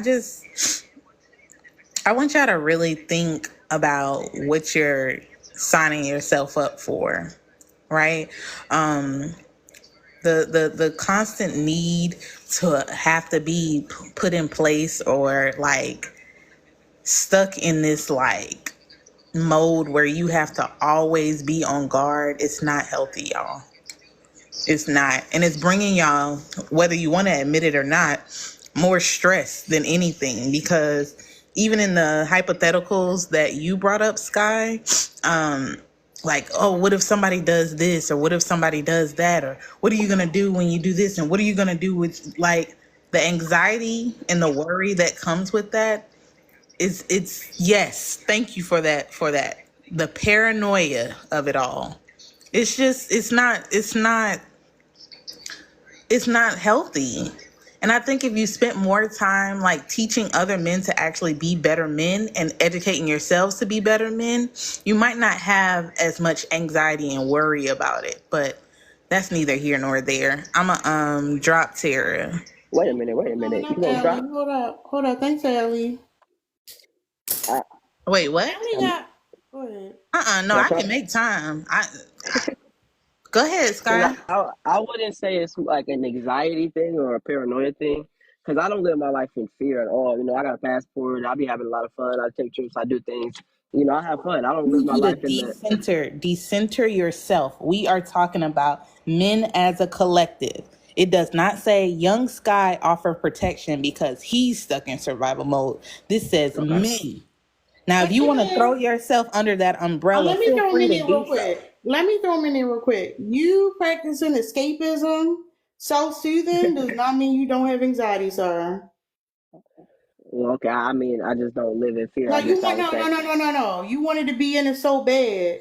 And not only did you want to be in it, you just had to throw that caveat. What is it about the word anxiety that triggered you just now? Because she said we live in anxiety and we live in paranoia, and that's what I just wanted to debunk that. I don't live in it. Do I'd you know say what it's a anxiety is, factor. sir? Do you know what it Yeah. looks like? Because it's not always the person who is, rocking back and forth and that you think that they're like having an episode. It's not that. There's a lot of people who are actively walking around, going to work, managing their families and their lifestyle with anxiety, and you would never know. You would never know. Your mother probably suffered from anxiety because there's Well, a certain level of anxiety that comes with having children. would you say she lives in it? She lives in anxiety. Go Then ask yeah, her. Go ask her. I don't know your mother, but I do know that when it comes to parenthood, it comes with a certain level of anxiety. right. I But think I think everybody has you. anxiety. So What? if you know that, then why are you combating No, trying to because you said debunk living. it? Because you said living in anxiety. That's the only thing I would Living understand. with, having, being diagnosed, however you want to describe it, sir. I'm sorry I didn't say it the right way you wanted me to say it. Okay, all right. But it comes with anxiety. If you feel like you have to have a pew pew in your house to protect your wife and your kids, that comes with a certain measure of anxiety. Not only for the intruder, but also because you have to put it in a place where your young kids don't come around it and they have an accident. hmm You got to know where to go. It's almost like when we were in school and we were going over like the fire escape plan. Like you have to know all the ins and outs of where to go in case a fire should happen. That comes with a certain measure of anxiety. You don't know when it's going to happen, but you know there is a possibility that it might happen. And what we're saying to you today, sir, if you're listening to the full scope of the message, is that when you feel like you have to offer protection, you are in fact suffering from anxiety because you are in survival mode. You have to. There's no way in the world that you are getting good night's rest if you feel like you are constantly under a state of attack. Do you understand that? Yeah, I understand, but I don't see why you're making it seem like a constant. You have to be in a constant What the? state of attack to be in survival mode. Hold up, I think sir. you could be in survival. Sir. What you afraid? Are you afraid that Allie about to abandon you or something? Like Allie was like she about to drop down and you freaked out and said some crazy shit. And you saying some even crazier shit right now. Are you hold up. Do you think Allie dropping down is abandonment, sir? You know Not at all. what? Before, while you were gone, me and Ali and the other woman that was here had a great conversation, and I Yeah, just I kind of know, and wanted to I know. piggyback. That's what I'm saying. That's what I'm saying though, because you don't want Allie to leave, so you wanted to say something real quick, even though it's ridiculous. I mean, like, Maybe, yeah, maybe, sure. maybe you need to No, no, hear. that really is what's happening, Allie. Hold That's on, what I'm saying. let me just maybe you need to like see it from a firsthand experience. So I'm gonna give my experience, right? Because I don't want you to put yourself out there if you feel too exposed. I'm gonna put myself out there. I have anxiety. I'm a mother of one, and she's little. I'm in fear of the state of our country. I'm in fear of the state of the healthcare systems. I'm in fear of the ability that I may not finish school. The economy is to shit now. So like I don't know, maybe we'll have a job, maybe we won't. I know that there's enough food for everyone to have, but because we've lived in this capitalistic society for so long, I don't know to what extent that they're willing to go in order to give the free food and resources that we do have on this good soil that we are in to everyone, that everyone feels comfortable. It's a measure of anxiety, and I'm not afraid to admit that.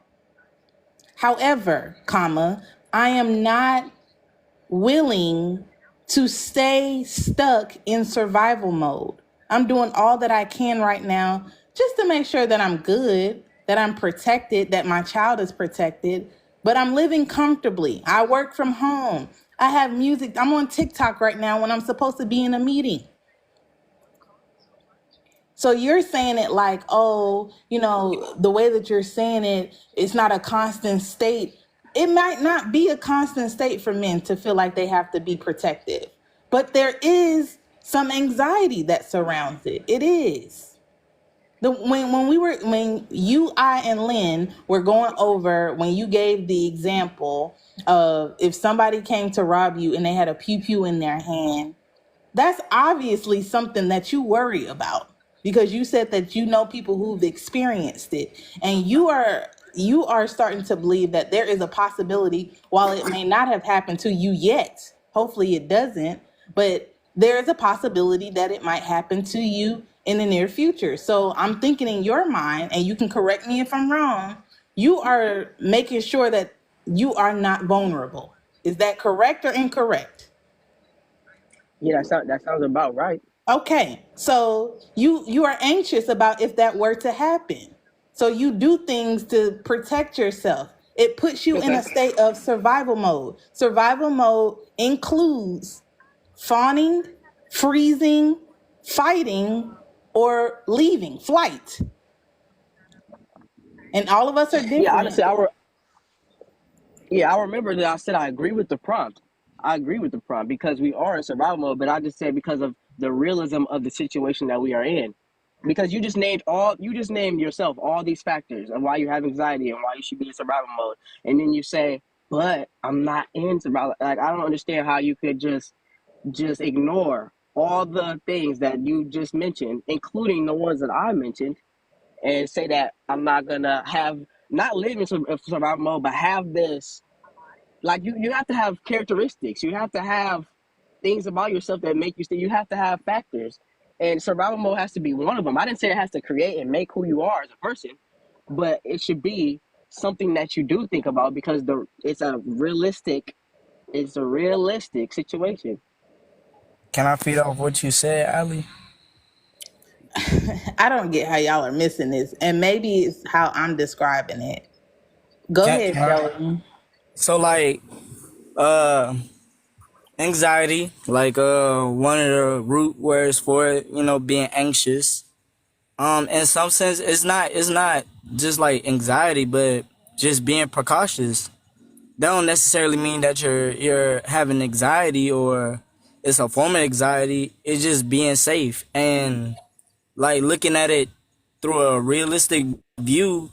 Like you want to be safe, just like how buildings are required to have fire hydrants and like, when you ride a bike, you wear a helmet and some knee pads. It's not that you have an anxiety or you're anxious to fall, but you're being careful so that if it do happen, and it's if, I'm not looking forward to it, but if it happens, That's a beautiful I'm point. That's prepared. a beautiful point. Yeah, like I'm prepared for it. And there's nothing wrong with being prepared. That so like in that sense, like it's not like that state of survival. Like what I was trying to better illustrate is like a better sense is if you see. I want y'all to read this. He literally just described anxiety.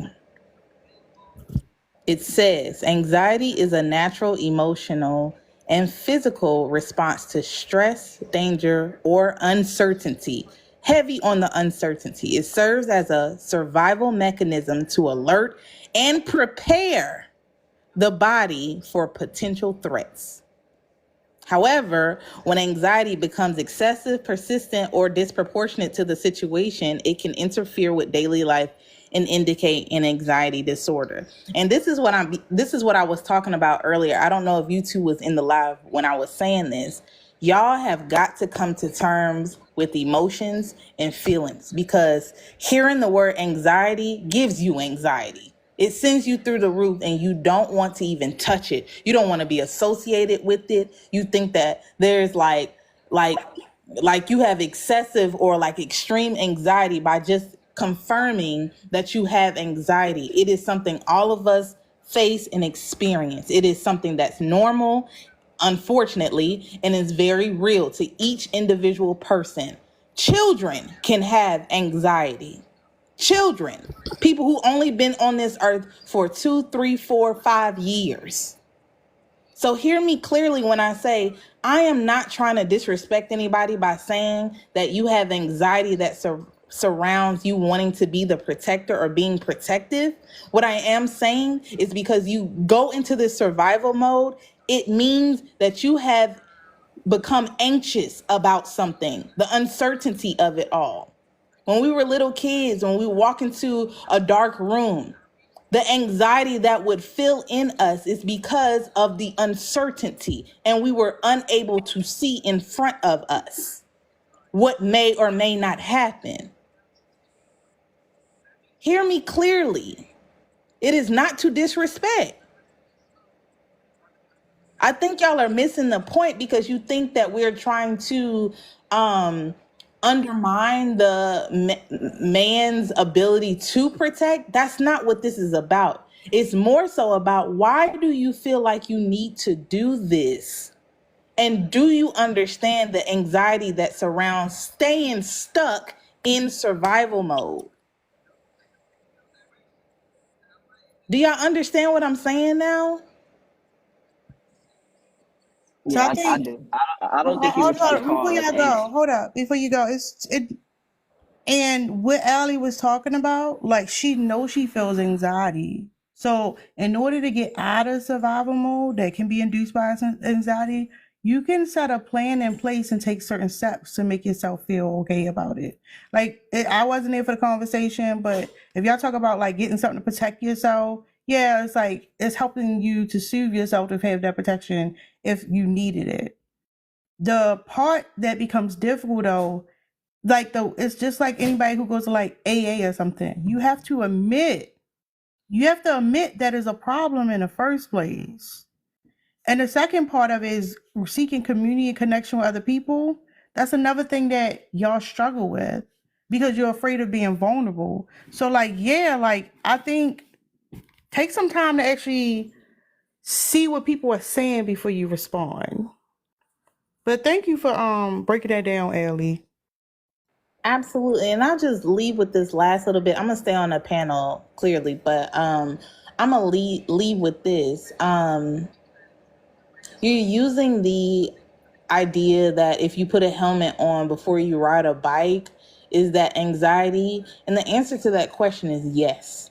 Because if you're a parent and you have a young child that's on a bike, the reason why they even invented helmets is to prevent the ability for any type of head injuries for that child.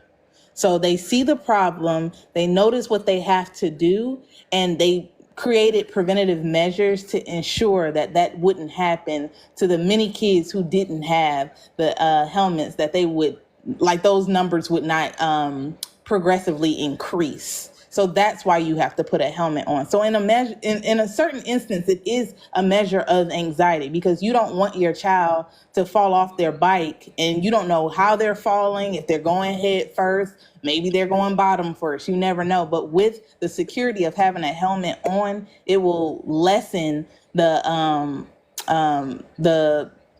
numbers of you actually having a head injury. Yeah, I like to speak on some of the anxiety things she was talking about, because I don't think that I was trying to like be afraid of anxiety, because I'll be a little vulnerable here and say that I have experienced anxiety. I think everybody will experience anxiety in their life. I walked into places before and was just trying to see like what are people's perception of me, how am I dressed right now, do I look good, even if it's just fear, even though that's a factor. Like sometimes it's just perspective of how you are looking, if you're walking funny, and I've felt anxiety in that way before, definitely. But back on, like, definitely speaking on, I don't want to just make this the main point, but it was a great point that Joey said about the bike situation, because it's adults too. Like, motorcycles do exist, and people have, whole crash suits. It's not that it's an anxiety, it's just it's a safety precaution. It's something that that there is a possibility, even if it's a slim chance, if there is a possibility that a drunk driver could hit you off of your motorcycle and you can go flying in the air, why would you not wear it? Would be kind of unintelligent for you to not wear the protective gear that they offer. It would be like, I don't know why someone wouldn't put on protective gear if they're getting in that situation, knowing what could happen. Even if you drive, 9 times out of 10, you're going to make it home safely. But you never know. And that never know is very important. Thank you for dropping the definition, by the way. I mean, I didn't get the full extent of the definition, but I understand where y'all coming from. It just, in a sense, and I'm going to say this before I drop down, it's like, I wouldn't see smoke and then wait for fire to happen type situation. Just like take precaution. I'm in survival mode, but like, and then people put themselves in situations where they're like that. Like I was about to explain earlier, like there's people who put themselves in positions where they have to look over their shoulder. And I say some people.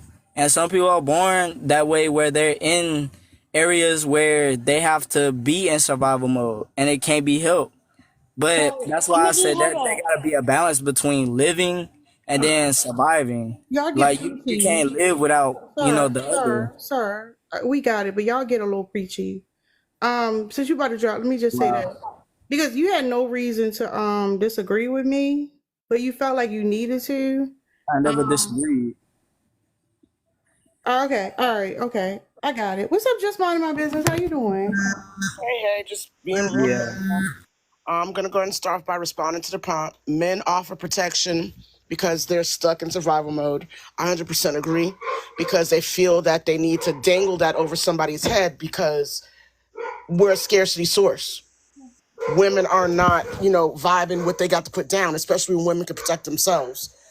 And the mental gymnastics that was going on just a moment ago was crazy. Crazy.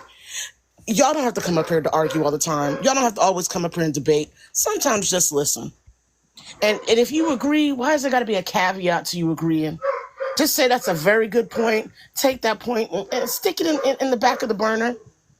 Because these ladies are extending themselves, giving explanations after explanations, but there's still a but and a maybe, and I didn't mean, and I'm not all men. Ali, thank you so very much for the explanation. That was excellent. But he still came back with his bicycle and his motorcycle and went way out the way to disagree. It was weird. And I like these conversations. Tara always has great topics, but it seems like people miss the point where we got to break down simple definitions.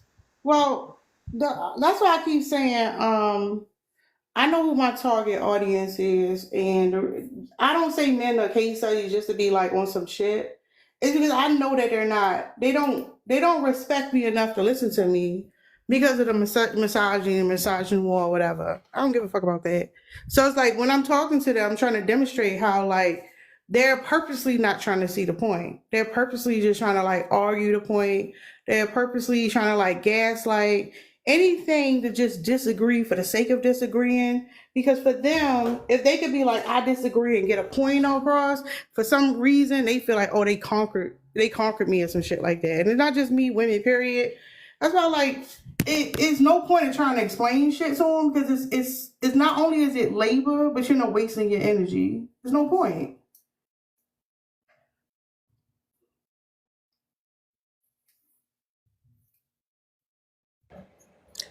Shout out to Disney and Pixar. Y'all go watch that movie though. Cause good God. Not you still want to spoil a movie. Good God. No, mute your mic.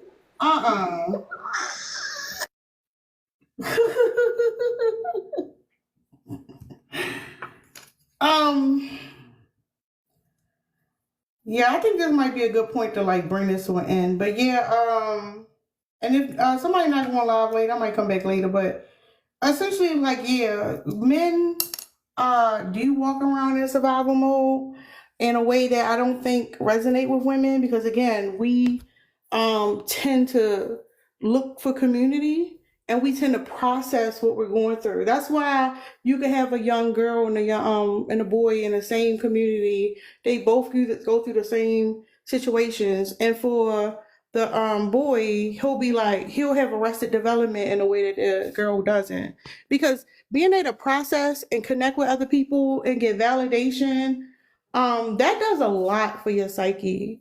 But men have been conditioned to reject it and not to see it as weak.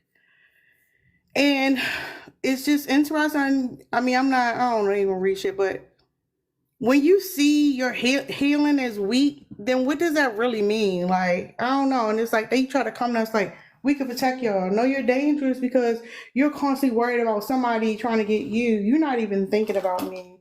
And your reason for coming to me in the first place is for your own survival, is not for mine. What's up, Dark Horse? I just came up to say that if you could send me a text about 7:30 when we calling off work and we going live during the day, I appreciate it because I went to work, so I couldn't come on I today. said it yesterday. I said no. I missed all of that. Where was I at when that happened? Y'all told me, hold up, because I believe you was part of this. I said I need to fix who I'm sharing, and you like, no, don't worry about that. Still share. No matter of fact, it was you. It was me. I came you in here. Said it. Hold up. It was you. You was the one. Yes. All right. So let me say what you said to yourself. Because you told me, no, don't worry about that. Just share it to the same people.